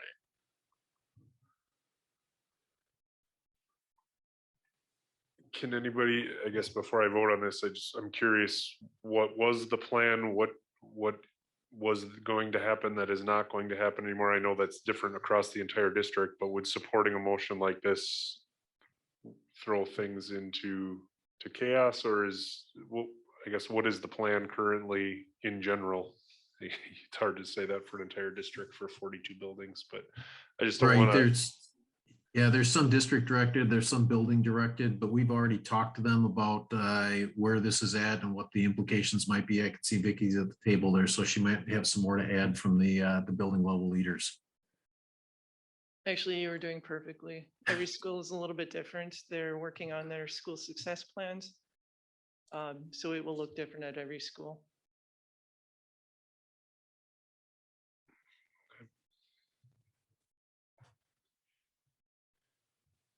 All right, is there any other discussion about the motion for this Friday? All right, Beth, when you're ready. I'm just going to read that motion. That the half day on Friday, February 18th, 2022 will be district directed for 1 hour, then be teacher work time for the remainder of the day. Did I get that right? I guess that is probably what I said, but maybe for clarification, if I could ask consent for it to be remainder of the staff only half day. Or could you put remainder of the afternoon or to indicate? Sure, remainder of the afternoon.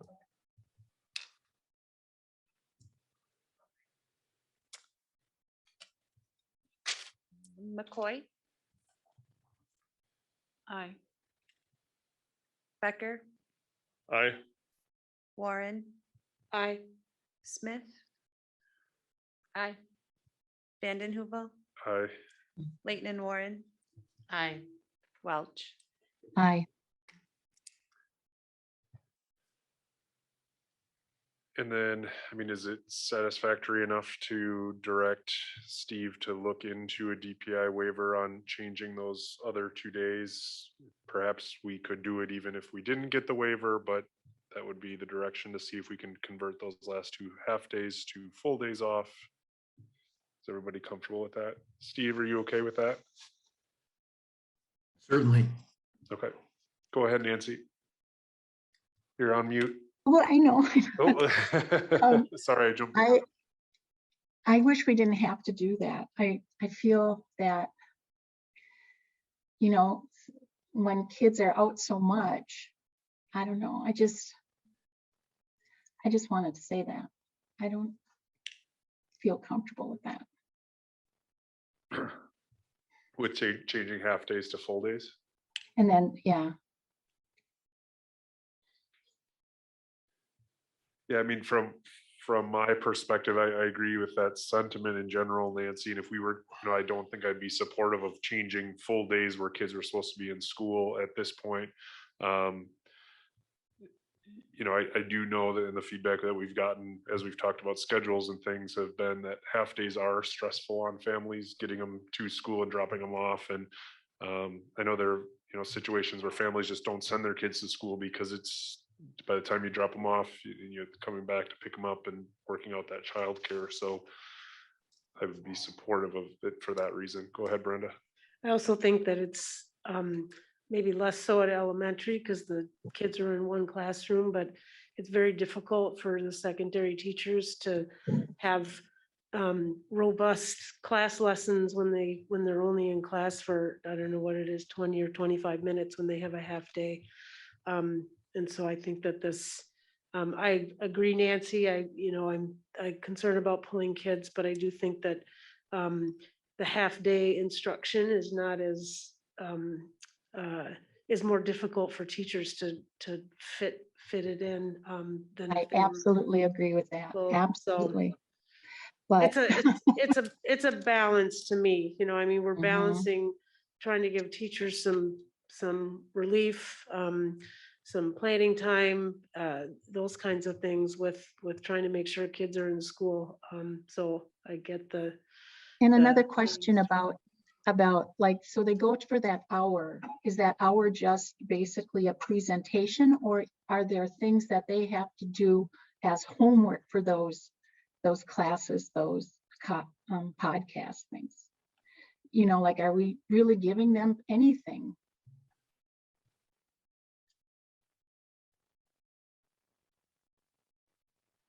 Go ahead, Well, Vicky. Yeah. What was there a question there, Nan? I'm sorry, I didn't. Yes, so they go for that, go for the hour. Will they really be able to do work then? Or is there assignments and readings to do with the podcast? Is there more homework? Oh, with that. Mm-hmm. Yeah, with any, this, Nancy, from being a teacher, with any good professional learning, the homework is integrating what you've learned into your work, your daily work. So if you ask if there's homework, I would say yes, but it's actually using what they've learned and applying it to their profession. The PD itself, they do collaboratively. That's part of it. So there's watching some video and then stopping and having discussion. But to my memory, no homework outside of that. I just hope that we are truly doing some service here. Like, I'm not even really sure if we're helping them with the assessments, but I'm going to go and think, okay, positively, that they're feeling like they're getting some break there. And then we don't know about the other 2 days, but we kind of know about this one day now. So, all right. I feel unsettled, I believe it's a good word. Nancy, I believe the next 2 half days are in April and May. So we'll have at least one more board meeting, depending on when that second one falls. Maybe there's 2, to have an update on that and to see where the plan goes. And like we mentioned, it's possible that we can extend those half days to full days, even without the waiver, but. Oh, Andrew, sorry. I guess rather than make, I guess I see the advantage of knowing for sure before it's, but the next board meeting isn't until the 14th. And I think part of what, we wanted to do was to send I don't believe that they're sending messages without a motion. Others might disagree, but I guess if there was an official statement made, presumably by you, Eric, that formally the issue of the April and May half days is on the March 14th agenda, then I think that probably works. Yeah, I think I can commit to bringing the schedule back, the half-day schedule to the March board meeting is something that we will do. Yes, we will. But we will do Yes, that. Okay, we will so do then that. it's, right, because that's better, because if we can do I like the idea of the full, if we can do the full. If we can't do the full, I'd be back to saying, let's make it a teacher workday except for the 1 hour. I would agree with Nancy, you know, kids have lost a lot of learning time, and I would not probably be interested in converting a full instructional day to a teacher workday, even if we have the minutes, but the half day is just, they've never been popular. I understand why we do them, but I think we're longer term better served if there's a teacher workday to have. I think almost all families would say just have it be off for 1 day and do your stuff, than more half days. I realize that means you have less frequent opportunities, of course. I also want to point out that if we are going to apply for a DPI waiver, that we would need to have a public hearing. So the feedback, the parents would be able to weigh in and say, no, by doing this, you know, I don't like this idea, and we'd be able to get that feedback. So.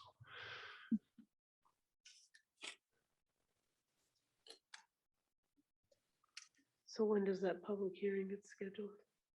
Well, it depends if we have to apply for the waiver. So I think Steve and his team will look into that process and figure out how that plays out, understanding that we would need to do it well in advance of April. So I would also think there's a lot of community partners, if that was going to happen, that we need to reach out to, that kids would normally go to on a half day, that would have to shift their operations. So I mean, it would be a community decision that I think, again, weighing the pros and the cons, but impact a lot more than just our operations.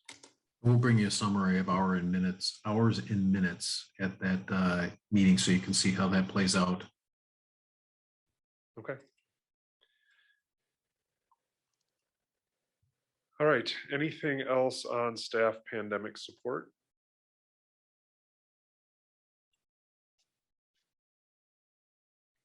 All right, then we will move on to pandemic mitigation strategies.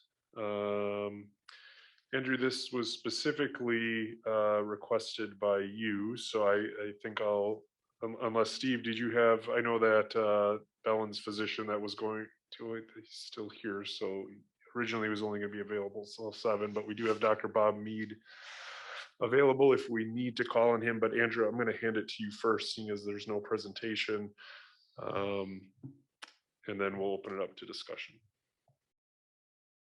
Okay, I think the time has come to talk about masking policy. We're the last in the county to still have it, and I want to make it clear, I'm not sorry that we're the last in the county to still have it. I think that we have erred perhaps more on the side of caution than others, and I have no problem with that. We're at a point now where the COVID levels are almost the same if you look at per 100 race per 100,000 with Green Bay and with other districts, all of which don't have a mask requirement in Brown County. I absolutely take COVID seriously, and everyone knows that who's paid attention over the last 2 years. We are in a fortunate position where, with the latest variant, as often happens in viral outbreaks, and thank goodness it did here, that subsequent waves might become more contagious but less deadly, and it is extraordinarily less deadly for those who take the vaccine, and it's much less deadly for unvaccinated people. So when we looked at where we were at in September, where we were quite a bit higher in cases than we are right now, and going up, I think we didn't have a good idea about the dangers of the new, we didn't know where things were going to go with the new variant, how deadly it was going to be. And I have to, I will, not that I was mean about it or anything, but I will specifically apologize to Brenda if I rolled my eyes or something when you said maybe it'll mean a total different thing than the numbers. If I rolled my eyes or something, I was like, well, we are actually at a point when something is 10 to 20 times less, creating 10 to 20 times less serious illness, then I think it's time to look at what those numbers mean. And so, yep, there's, and I am so over, threats and people yelling at me and stuff. It's, I've decided all the way through based on the math, and I think it's safe to make masks optional pretty soon, and I'm like very soon. And I have a motion I'm considering, but I guess I'd want to hear more about where people are at, if there were to be some open discussion first. But I think things have changed materially and substantially in this equation here. Andrew, I'll jump in on the heels of your comments and just say that I agree with everything that you said.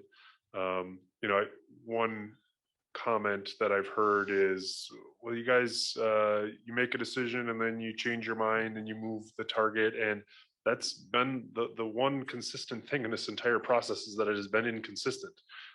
We get new information, there's new strains, there's new vaccines, there's new metrics, we've been all over the board when board members have come and gone. And the one perspective that I believe is the hardest to work with in terms of individuals is those who aren't flexible, who just have a fixed mindset with how this pandemic works. And in my opinion, it hasn't gone that way. And I've voted all over the place for a variety of different motions going back to August of 2020 and all of the different votes that we've taken. So I think it's acting responsibly to relook at what your metrics are, making a decision and standing by it and holding firm. I don't think really applies to a situation that moves this rapidly.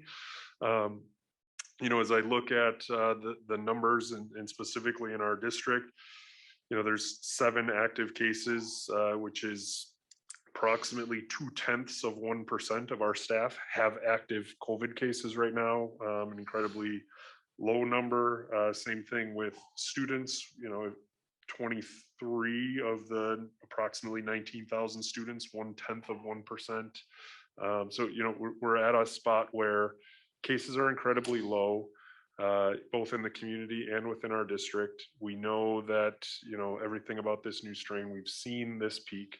Not saying that masks are, good, bad, or indifferent, but I feel like we are there and would be prepared to support a motion that makes them optional as soon as possible.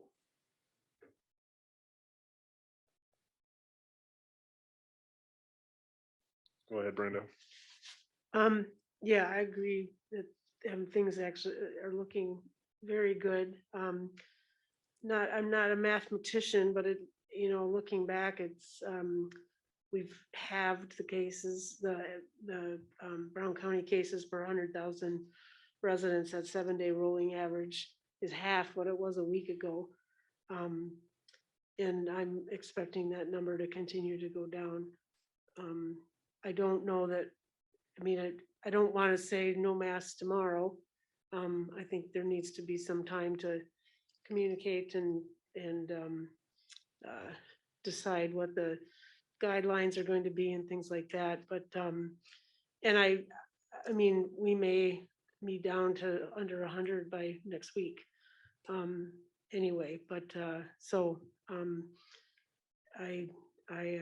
comfortable with having masks be optional, but probably not this week. Yeah, I would probably think something like Monday. Yeah, yeah. And I also, oh, and sorry, and then I also just want to make, one of my metrics that I've been following and been concerned about is the hospital, the beds available in hospitals. I think that's actually, when you look at the big picture, and I said this at our last meeting, one of the most important metrics to look at, because if you don't get vaccinated, that's your choice. But if you get sick and you're taking up hospital beds, and then people, all of a sudden, the community hospital can't take care of its community with things other than COVID. I think that was part of the concern, big part of the concern with the numbers going up like they did. But I think the hospitals, I don't know if Dr. Mead has a different opinion, but it seems like last time I looked, there were open hospital beds and things like that. So that part of it seems to be easing up. Laura? I'm really happy to see the direction we're going. I mean, compared to where we've been in terms of the amount of cases and the staff out and the students out. I think that I'm glad we're having the discussion, although I think one of the things that stuck out to me was the Dr.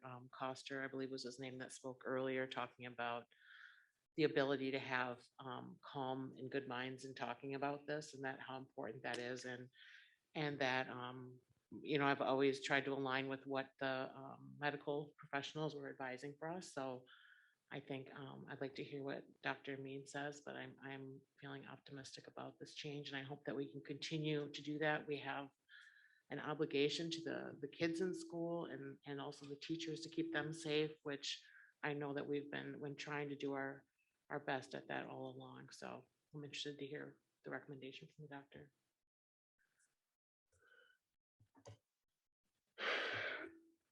Dr. Mead, are you still there? I know you had an end, and we appreciate you joining us. There he is. Hi, good evening. Good evening. So you've heard a few comments from the board, kind of the direction that some people are leading. I'm wondering if you could just maybe weigh in on what you're seeing specifically in your health system and just kind of a general reaction. Right. Yeah, thanks for having me. And first of all, I want to just congratulate you for the policy you've had over this past school year.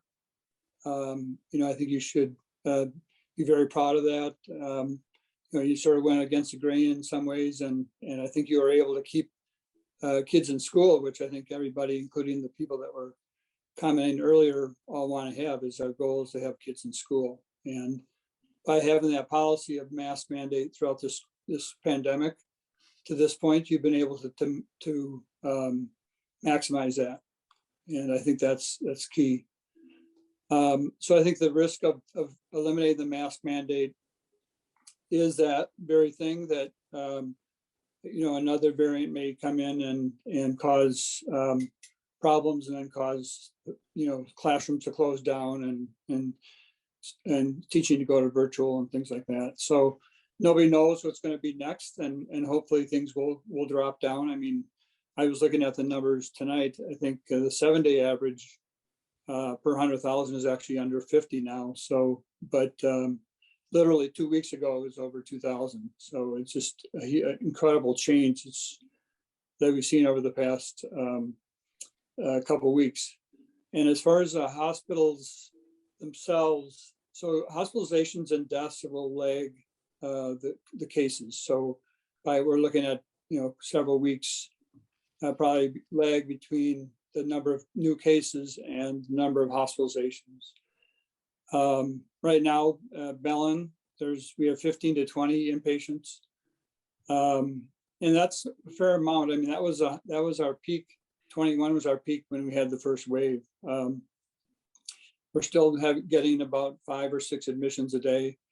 We're not nearly as crazy as it was, when we were a couple weeks ago or last month, when people had to share rooms and share bathrooms and things like that in the hospital. But so things have calmed down, and we're hoping things will continue to calm down. So we do have, some capacity. I think it's limited yet, and that may not calm down for a couple weeks.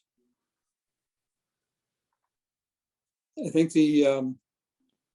just a question about the masking and that, we know it's effective and you heard earlier tonight about the masks aren't effective. I think real world experience tells us that they are effective, and you can just compare your district to other districts in the county that didn't have a mask mandate, and that'll give you your answer right there.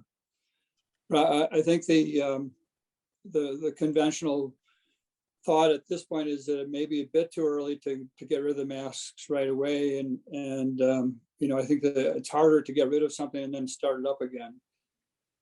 So it may be, our recommendation would be not to do that right away, but maybe wait a bit and just see how things go with this pandemic, and hopefully it will continue in the direction we're going right now. I mean, everybody hopes that, because we're all tired and both mentally and physically from the pandemic. So.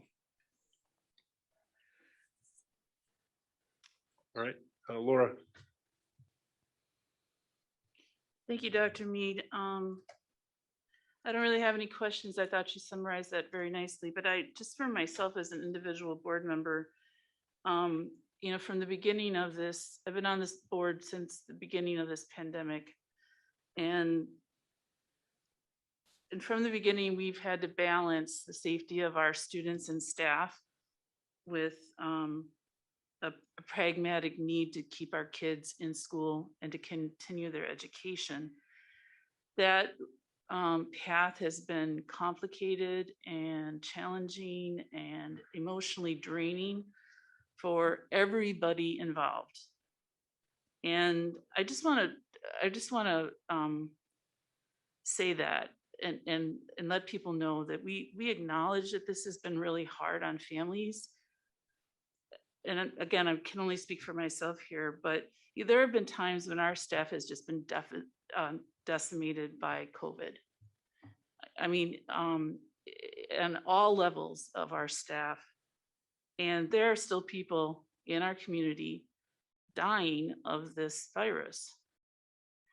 So, and I just want to be really specific here. It is my duty as a school board member to care about the safety of approximately 20,000 students and over 3,500 staff members. That's what I was elected to do. And I need to do that even when it's hard. And even when we're all exhausted with it, even in a pandemic. I'm always going to take that very, very seriously. So taking all this into consideration tonight, I would like to stay with the plan that we came up with in December. We're very, very close to that right now. We all voted unanimously on that in December. And it's just a matter of days before that kicks in. So that's my position on that. Thanks. Steve, do you know where we are today? What's our exact number? I know we've dropped considerably since where we were 2 weeks ago. Yes, today's rolling 7-day average is 211.4. Okay. We were at 300 last week, right? That's correct. 377 a week ago. Almost, yes, 377 weeks ago. So if we continue on this trajectory, and I mean, I guess I looked back at last year, and last year on February 12th is when we were under 100,000 cases, and we didn't go back over 100,000 cases until Delta hit in the middle of August. And what I'm thinking about is last year, the equivalent board meeting, we met and we changed, got rid of our metrics for when we were going to open schools. And we picked an arbitrary date of March 1st. And if we had left our metrics, the kids would have been back in school a week earlier. I feel like we're going to hit that 100,000 within the next week, 2 weeks, then I agree with Laura. If only because we set a metric and that's what people have been planning on. And I think we're gonna have it. I think we're talking just, it's not a lot of time that we're talking about, especially given Dr. Mead's feedback. Yeah, I guess my my comment to that is, I believe we had talked about, it was going to, we didn't have to then hit that number and then put in the operations to make masks optional, that we would see that it's coming and we'd be able to get ready to communicate and roll out that plan so that when we hit it, we were ready to go. So maybe we're talking about the same thing. I mean, given the current rate that cases are declining, whether or not we said we're going to wait for 100 or we want to pick an arbitrary date, those two things might be exactly the same. So let's communicate that. Let's predict what the data is. Let's not wait until Monday the 21st to see if we're there or not and say, hey, the data trend line suggests that we're going to be there, so let's be there. And we can stick with our original metric and predict that that's going to happen on Monday, given the current rate of decline. Andrew? I guess a concern they have about, the 100 that we voted on last time legitimately means a different thing than it does now, because it's between 5 and 20 times less dangerous and deadly. That's taking nothing away from the seriousness of someone. Obviously, if someone became seriously ill or died, but there was talk, and I was the first to say no, that's not correct, when people said this is just a seasonal flu, and it's not just a seasonal flu, but as far as the danger level, as far as the fatality rate, this far into this variant, that's about where we are now. We weren't there before. It was orders of magnitude more dangerous than the seasonal flu before. I guess my concern is, I think I would be afraid of us just hovering around that 100. I looked at other counties who maybe peaked a little bit before us to see how far that they dropped, and it seems like they would come down about 80% off their peak. And I don't want to be sitting there teasing or bouncing around 100, where if I had known that the virulence would be this much lower, I would have voted for 500 then, if I knew it was going to be 10 times less virulent, less dangerous. So I guess I think Monday the 21st is reasonable. I would be open to a meeting automatically, or a special meeting, emergency meeting, whichever, automatically triggered if numbers go back up, which I don't think they will, but it would ensure that a meeting happens automatically if some future variant spikes this. Brenda? Well, I forget exactly the wording, but wasn't our original motion less than 100 and then 201 individual. 200 in one day? Yep. Yeah, okay, I forgot what the I criteria think it's was. posted. It's Okay. in that lengthy text. Laura, So that would, sorry. anyway, so that, I mean, I think we already have a motion that addresses if it starts to go back up again without having to schedule an emergency board meeting. I mean, we might want to have one if we're up to 200 and, it's on the up again, but anyway, I just thought I'd point that out. Wouldn't that would automatically be triggered instantly if we made that? Probably. I mean, we might not have. I would rather there not be that. I think we should put a new. I think we should put a new number there, and I think the new number should be a forced meeting trigger, not everyone has to put their mask back on automatic trigger, because we would have to look at the circumstances. If there's, if the progression continued, and I would love for this just to be, and when I say done, I mean done in the same sense that it's the important but manageable thing of influenza like illnesses, but I'd like to just see it get there. But if there was another wave that made it, everybody get it, and also it's 10 more times less deadly, that would, so I guess I would like to, I would like to see us do it for Monday with a safety trigger, to trigger a board meeting if we went back over, say, 500, which I don't think we probably ever will. But if we did, we'd have a trigger, a meeting trigger.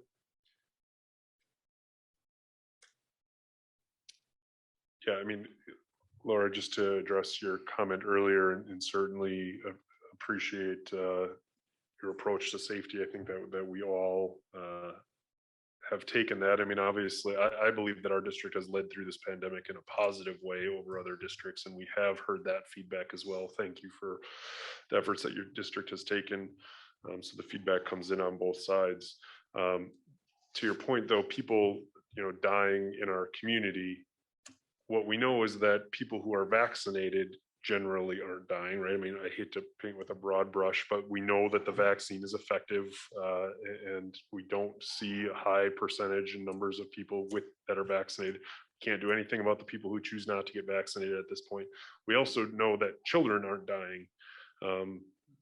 We know that that's the case. So yes, we're not totally out of the woods, and yes, this is having an impact on people, but again, can't force those vaccinations, and people are making a choice for themselves. And at some point we can't drive our policy based upon that. And I agree to the point that we need to do that is when it comes to hospitalizations. So if our hospitals are full with people who are unvaccinated, yes, then that needs to be a factor that we weigh. But we're moving in that positive direction. So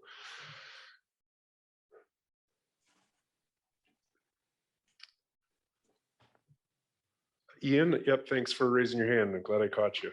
Love to hear your feedback. Yeah, I haven't really spoken all day, but I just have a little quick question. Around the whole Brown County school districts, well, I hate to say this, but when mask mandates are taken away, COVID cases do rise. That's usually a pattern that happens. So how would you guys maybe have another emergency meeting if cases do rise after mandates repealed to insane numbers per 100,000? I think we should. I would propose that we would have some trigger. I also look at Green Bay and the surrounding areas without that don't have mask mandates are very close right now in numbers. So we're not. Yeah, I mean, I would propose that we do have something that would trigger an automatic meeting to review. Another quick question. Oh yeah, go ahead, Ian. Green Bay Public Schools serves more than 20,000 kids, correct? But vaccines really aren't available for kids under the age of 12. So even though the mortality rates are definitely super low in kids, I'd have to agree with that, especially with newer, less deadly variants. Kids can still get it, and they can still spread it to their, parents. And I know there are quite a few kids that, especially even in high school, haven't gotten vaccinated. So, I mean, it might cause a little spike, but that's why it would be good to have a little emergency meeting just in case that happens. Ian, I just want to point out vaccines are available to kids age 5 and older, not 12. Did that get approved recently? It's been that way since November. Yep.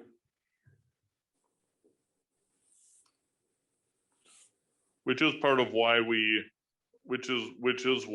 had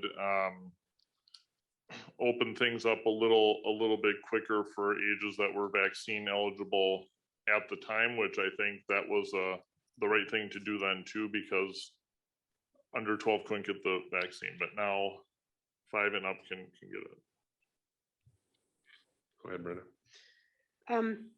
I'm not sure well, the trigger for the emergency meeting, I feel like 500 is too high, but I also feel like there should be something in there about I mean, we all saw during Omicron how we had to close schools because we had so many staff that were out either with COVID or on quarantine. And I think that that's got to be part of any kind of metric that we look at, is because that's been, again, like you said, Laura, that, you know, our goal is to make sure we have kids in school as much as we can, and aren't out because of COVID. And I don't know what those numbers are. I mean, I don't have a magic number to pull out, but I do think that that needs to be part of our monitoring, not just Brown County COVID cases. Because if we're managing, and we've got, you know, whatever, 7 cases and Brown County cases are going up, but we're still managing, I think that that's where the board should weigh in again. And I don't know, maybe Steve or Kristen's not on I don't see her up there, but, and maybe that's just something we don't actually vote on, but something that you know, Steve and his team are aware that you know, we don't want to just blindly wait till we hit 500 when we're having trouble staffing schools, or more and more kids are having to be out of school. Yeah, I mean, for me personally, to pick an arbitrary number and to try to come to something that we would all agree on, I mean, I think that it's something that we would continue to monitor. I mean, I look at the dashboard every single day, and if cases do start to go up, Steve alerts us, or a board member says, hey, I want to talk about this, and we can request, you know, between our committee meetings or other, you know, opportunity to schedule special meetings. I mean, as a board, we're meeting usually once a week in some committee form or fashion. So to schedule a meeting, to have a discussion if we start to see a change in the data, I think is appropriate, rather than try to pick a metric that says, oh, this triggers that, or this, you know, triggers the other thing. I would be, you know, and again, hopefully cases remain low like they did last year for 4 or 5 months. And, you know, then we react when we get some new piece of information. If another variant comes out, if more deadly, less deadly, I mean, it's going to continue to evolve. So to try to set an arbitrary metric that none of us really know if we're in a right spot, to just say like, well, we'll continue to monitor situations and talk about this again when it's necessary. So I'd be in favor of that. Yeah, I would agree with that. Laura, and then Andrew. I have another question for Dr. Mead. One of the things that we hear often is having masks be optional. And I think even 2 years into this, there seems to not be a clear understanding about how masks protect others versus the one wearing them, or how it works completely. I'm wondering if you could just share with us a little bit about how that works, even if you know, if we were to go masks optional, how does that protect or not protect the wearers? Right. I think you have to look at what other systems where other places have gone optional. And basically, my view is if you go optional, then you're basically saying no masks, because very few people will wear a mask if it's an optional situation. So, I mean, you can even look at like Denmark. They very strongly recommended masks, and they had less than 5% kids wearing masks. So I think it's pretty much an all or none. You either have a mask mandate or you have no masks is really, I think, the choice there. As far as masks working and effectiveness, they work best if everybody's wearing a mask versus a few people here and there wearing masks. So they do, you know, they are protective if, you know, somebody wears an N95 mask in a crowd where nobody else is masking, that can be somewhat effective. And that's why we do that at the hospitals when people are taking care of COVID patients, they're wearing N95 masks. So that can be effective that way. But in practical speaking, real world sense, if you decide to go mask recommended or mask optional, it's basically going no masks. Thank you. Andrew? That's right. I agree. 95% of people won't wear a mask if we go mask optional. Although I do think saying mask optional honors choice, and it does prevent. It gives a stronger.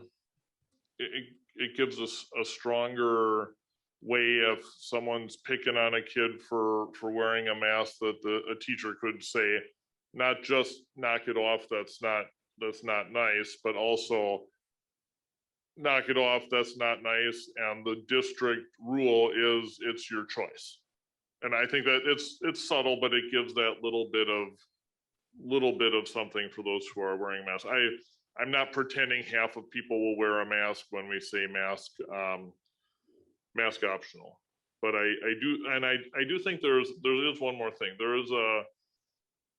is a real component that we've had to weigh all along about what is lost by having to wear a mask. What parts of human interaction are lost, right? And when COVID was seriously sickening and killing the numbers of people, that was a trade-off that I was willing to make. And I think it has swung enough in the other direction that, yes, I think that people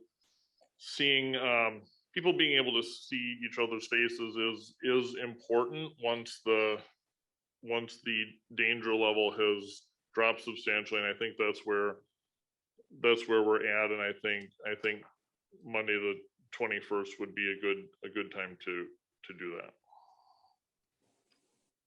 that. Can I just make one more comment on the virulence of Omicron? So I know the 10 times less virulent has been thrown out there, but that's not really the case. It's maybe 50% less virulent than Delta. But the reason we're seeing a lot fewer deaths and a lot fewer hospitalizations is because more people are vaccinated and boosted. And so that's what brings the apparent virulence down. But it's not the Omicron is not a simple virulent. It's not a mild case of COVID. It's a little less than it is Delta, but it's not 20 times less. But isn't it 15 to 20 times less for vaccinated? I guess unvaccinated, it's not as much of a difference. And I do think virtually everyone probably should be taking the vaccine. Yeah, if you're vaccinated, it's it's 2 to 98. So if you're non-vaccinated, you're 98 times higher chance of getting severe infection, hospitalization, or death compared to those that are vaccinated. Yes. Andrew, you have a motion prepared, or I think we're getting to a spot Sure, and I will. Okay, I move that face coverings become optional in the Green Bay Area School District, except where required by federal or state regulations. Effective Monday, and I'll email this to you, Beth. Effective Monday, February 21st, and that a special board meeting shall be called automatically to review COVID-19 protocols if cases in Brown County exceed 400 total cases per 100,000 population for any consecutive 7-day period.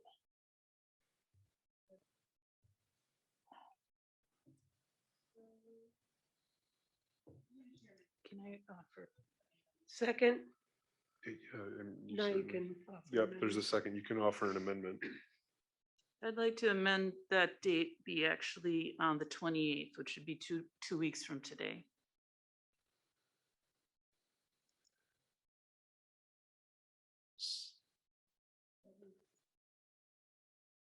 Yep. Second. So discussion, I would just argue that by moving it to the 28th, that's a more restrictive policy than what we have in place right now, that we will likely hit 100 before the 28th, and we're actually extending the mask mandate longer than what we currently have, based upon current projection. And I'm also in favor of the motion for the 21st, only because I don't want to, I'm concerned that we may cycle around 110, 110, 110, you know, and not quite get to 100. Anyway, so it's because I think we'll hit it. I think we'll hit it next week. And I agree with Andrew, the impact of mask wearing, especially on our youngest students, I think is significant. All right, so we would have to take a vote on Laura's amendment of changing the date to the 28th to see if there's support to add that. So we're just voting right now on Laura's amendment to the motion to change the date to February 28th. Yep. Welch. I'm not sure. Okay, so we're definitely, okay, I go with that more than the 21st. Okay, yes. So yes, okay. Leighton and Warren, Aye. Smith, Aye. Becker, No. Warren, No. McCoy, Aye. Vanden Heuvel. No. So the motion passes 4-3. So as it reads now, it says masks become optional within the Green Bay School District beginning on February 28th. Can I share my screen? Andrew, before when you were chatting, I started wordsmithing something with Melissa, and it's really close to what you shared. Also, based on our conversation about triggering an automatic board meeting, I would offer an amendment that we remove that part of the original motion so that it reads,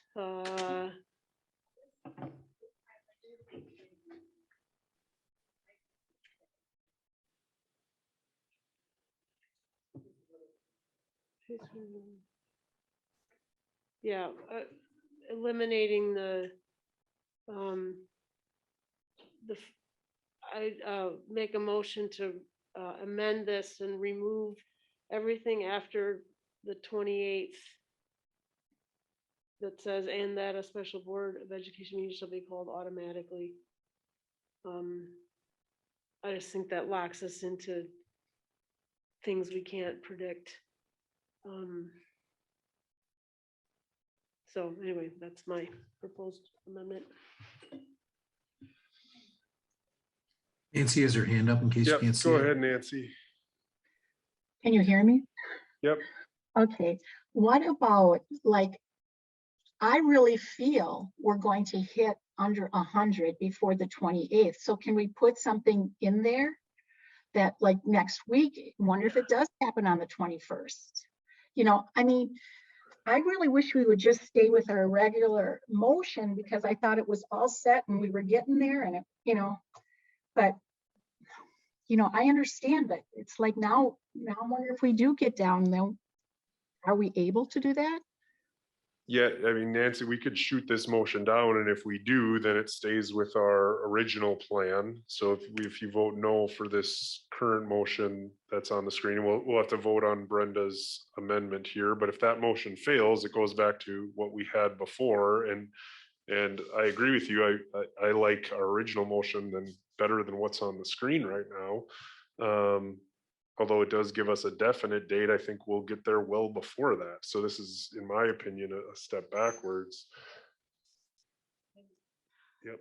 So I agree. Like I didn't think we needed to even have this conversation because we had such a solid motion already in place. So, you know, since this has been forced and we don't really know what the next week is going to be, you know, I liked our original motion and I thought it had good parameters in it already. I agree with that. I also think, although, like I said, I don't want You us don't want to to be, hover. Yeah. I don't want to hover around 110 and we sit there for a week. That's my reason for voting for sooner, but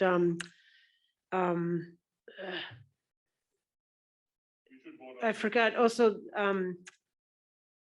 I forgot what I was gonna say. Go ahead. We should probably just vote on the special meeting trigger and just have that be on the table or off the table.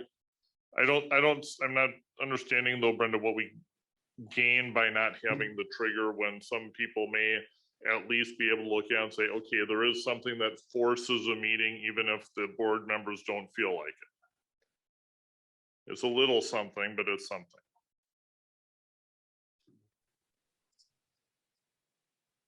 Yeah, but I guess, I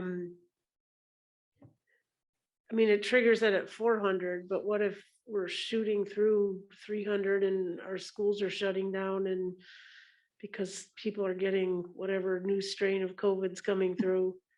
I mean, I assume we would have a meeting then. Okay. It forces it. If there's no action, it forces it. That, I mean, it's not by far the most important part of my motion, but I think we should deal with that. And then afterwards, maybe we could talk about what happens if we hit it before the 20th. Yeah, nobody seconded it, so. So, thank you. Very good. Yeah. All right, so I will remove that part of my amendment.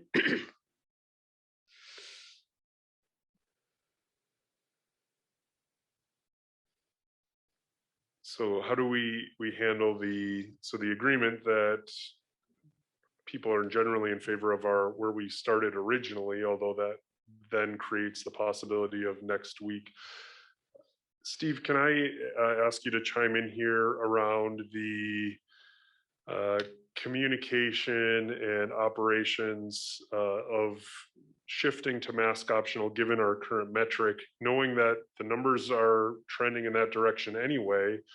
If we were at 110 on Friday or Saturday, how soon does that communication go out? What kind of plans have you guys discussed around moving to mask optional if in the old trigger?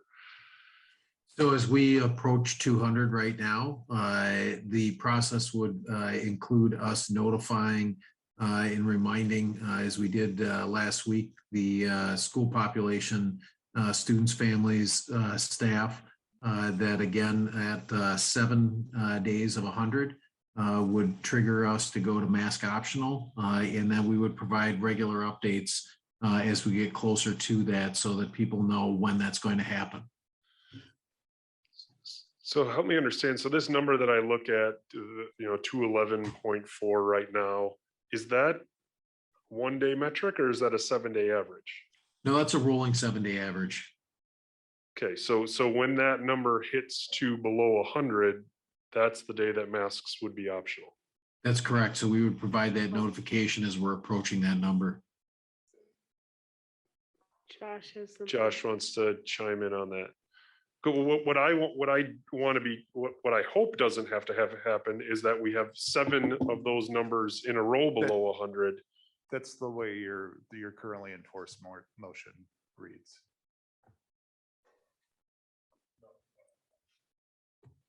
It says rolling 7-day rolling forward. 7-day rolling positive cases in Brown County at or below 100 per 100,000 over the course of 7 consecutive days. 7 consecutive days of the 7-day rolling average being at 100. No, I certainly was never my intent to say that if there's a 6 97s and a 102 that we've then lost the 7 days and we got to start over. 7 consecutive days. In my motion, 7 consecutive days means total cases per 100,000, you know, over those 7 days to trigger a meeting. I guess I also think that, well, I wish it could be the 21st and we might hit it before the 21st. Since we didn't hit it yet, how close are we to when we would have to announce? Presumably we would want to announce no later than the 17th or 18th, and then we won't be there yet. So I could live with the 28th just to know it's gonna happen, because I hope if I'm wrong and I'm lower, that's great, but I think we'll see continued improvement, and we'll hover in the 120 to 150 range for a long time, because it's hard to drop more than about 80% below what your peak was, because I looked at multiple counties. So if it needs to be the 28th to have majority support, that's how the motion is right now, and I would just like to do that. I'm not gonna vote yes for the 28th. I believe it should be the 21st. So that would be my only reason for not supporting it. If it passes, and I'm glad that we've got a date. If it doesn't pass, then I'm hoping we can go back and take a vote for Monday, the 21st.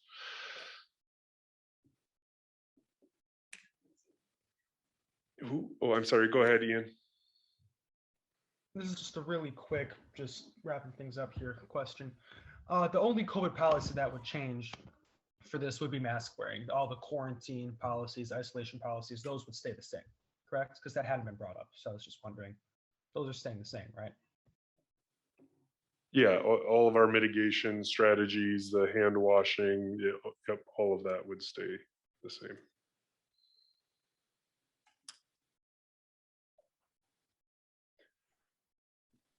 All right. So we've got a motion on the table right now that's connected to February 28th. No, it passed. We never voted on the main motion. The change. We never voted on the main motion. We voted on changing the date from the 21st to the 28th. So the current, do you have the current motion, Beth? Either read it or put it up on the screen again one more time.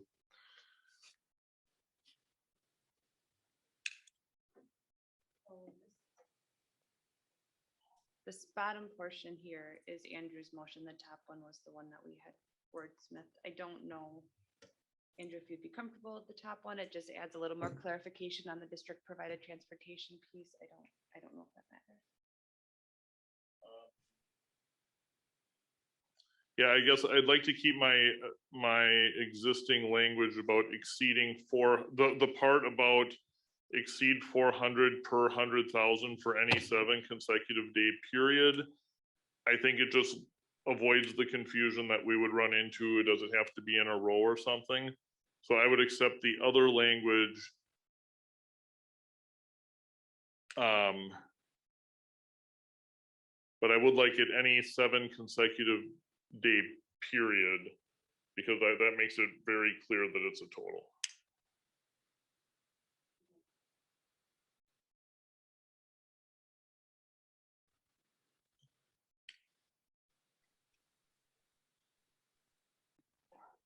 Nancy. Is 400 a good number? Is that appropriate? 400? Well, it's around if we get to double what we are today, it would trigger the meeting. I think the meeting, it's a protection against if people don't feel like calling a meeting. It's to make sure the public knows that there's something that forces a meeting. I would think probably before then we'd have a meeting. Okay. It's just what forces a meeting. Okay.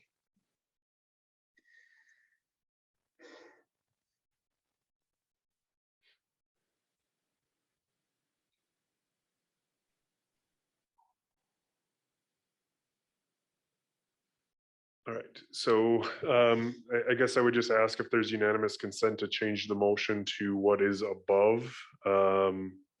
It just adds kind of that consistent language that's been in our other motions, but says the same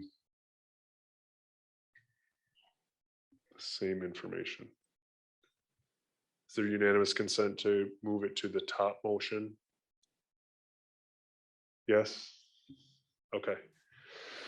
All right, so we will vote on the top motion that makes masks optional beginning February 28th, with the exception of federal and state mandated. Okay.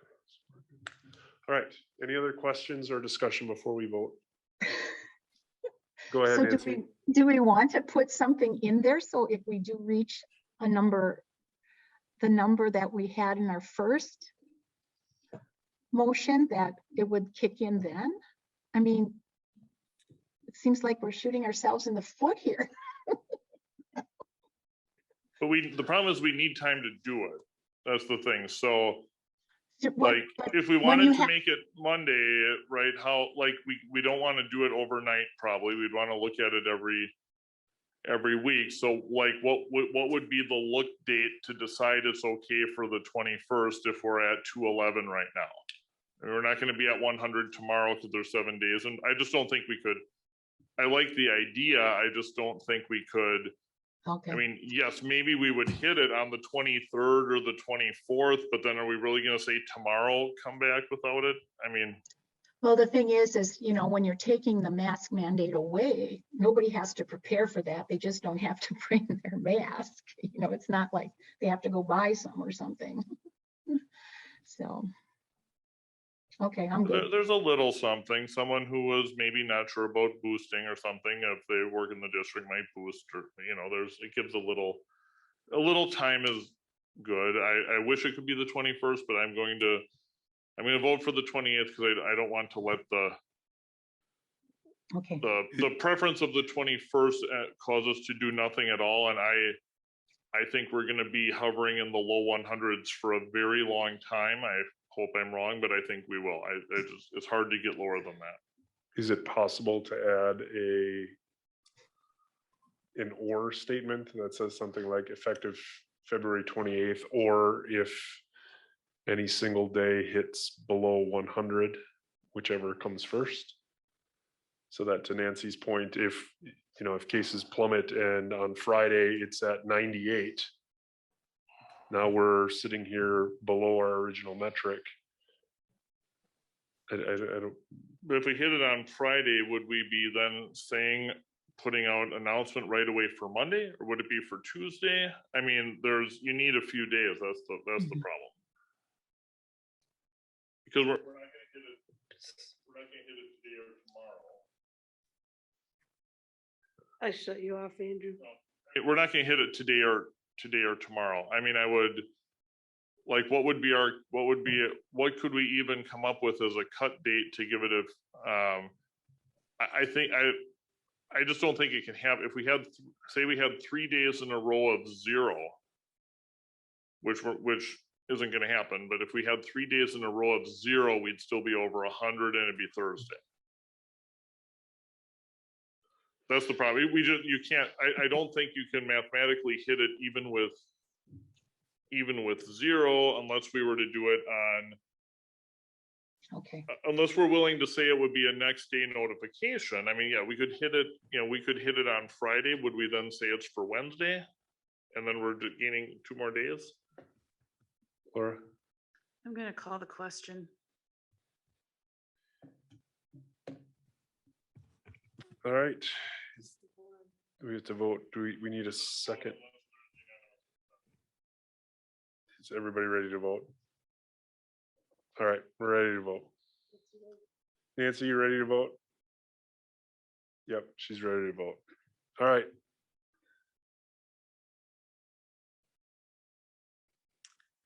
Welch, Aye. McCoy, Aye. Becker, Aye. Smith, Aye. Warren, Aye.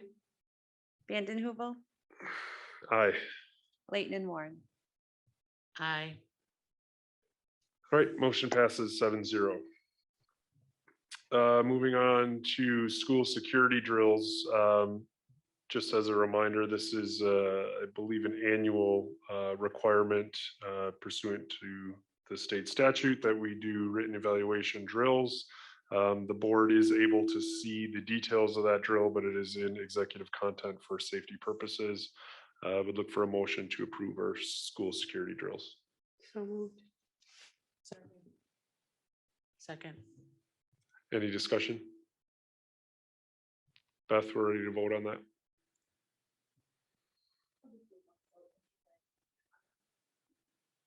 Smith.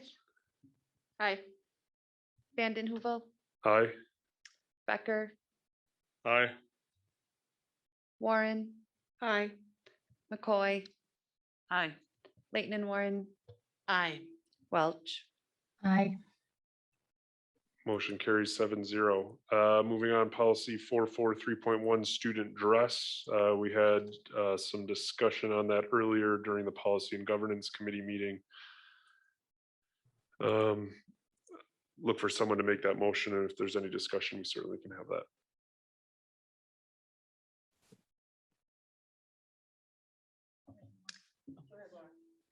I move that the revisions to the Board of Education policy 443.1 student dress as presented be approved. Second. Any discussion?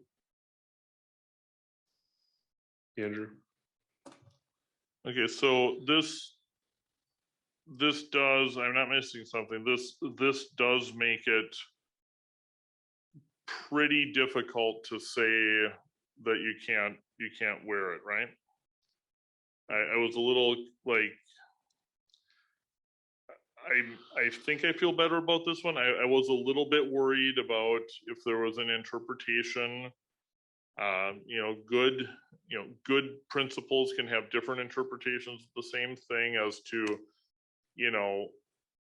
well, I think it's a serious, I think it's disturbing the school day. I think when we say it's, I guess the one thing would be interruption of classes or flooding of angry calls from parents.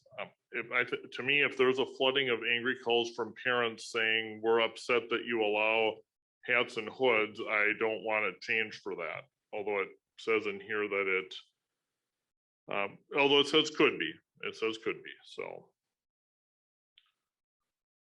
I'm good with it.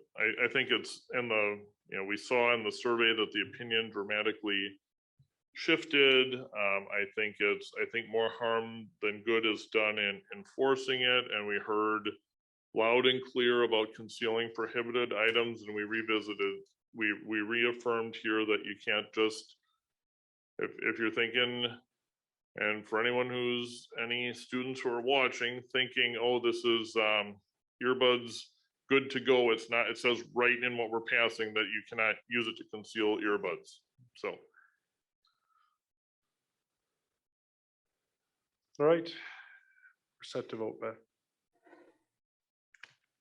Welch, Yes, aye. Leighton and Warren, Aye. McCoy, Aye. Warren, Aye. Becker, Aye. Smith. Aye. Vanden Heuvel. Aye. Motion carries 7-0. Moving on to item D, revised authorization and appointment of independent hearing officer. This is just a modification to a motion that we made earlier that identified, I believe, 3 independent hearing officers and taking off one of the people. So we're going down to 2. Is there a motion?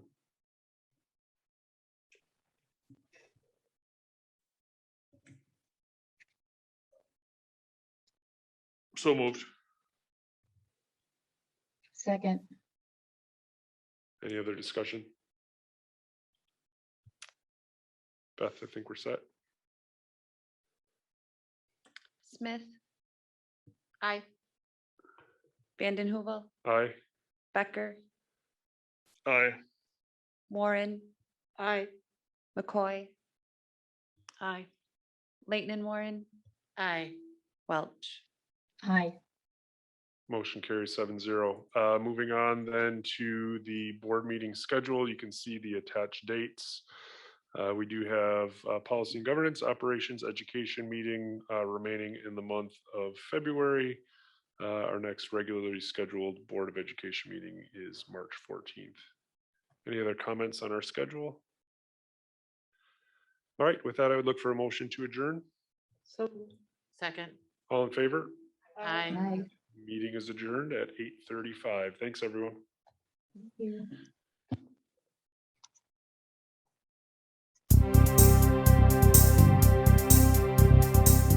You have been watching the Green Bay Area Public School District's Board of Education meeting.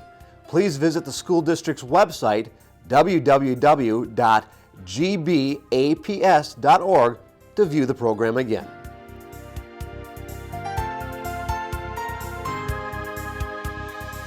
If you cannot fully access the information on this video, please let us know the accessibility issue you are having by calling 920-448-2025 or by email at communications@gbaps.org.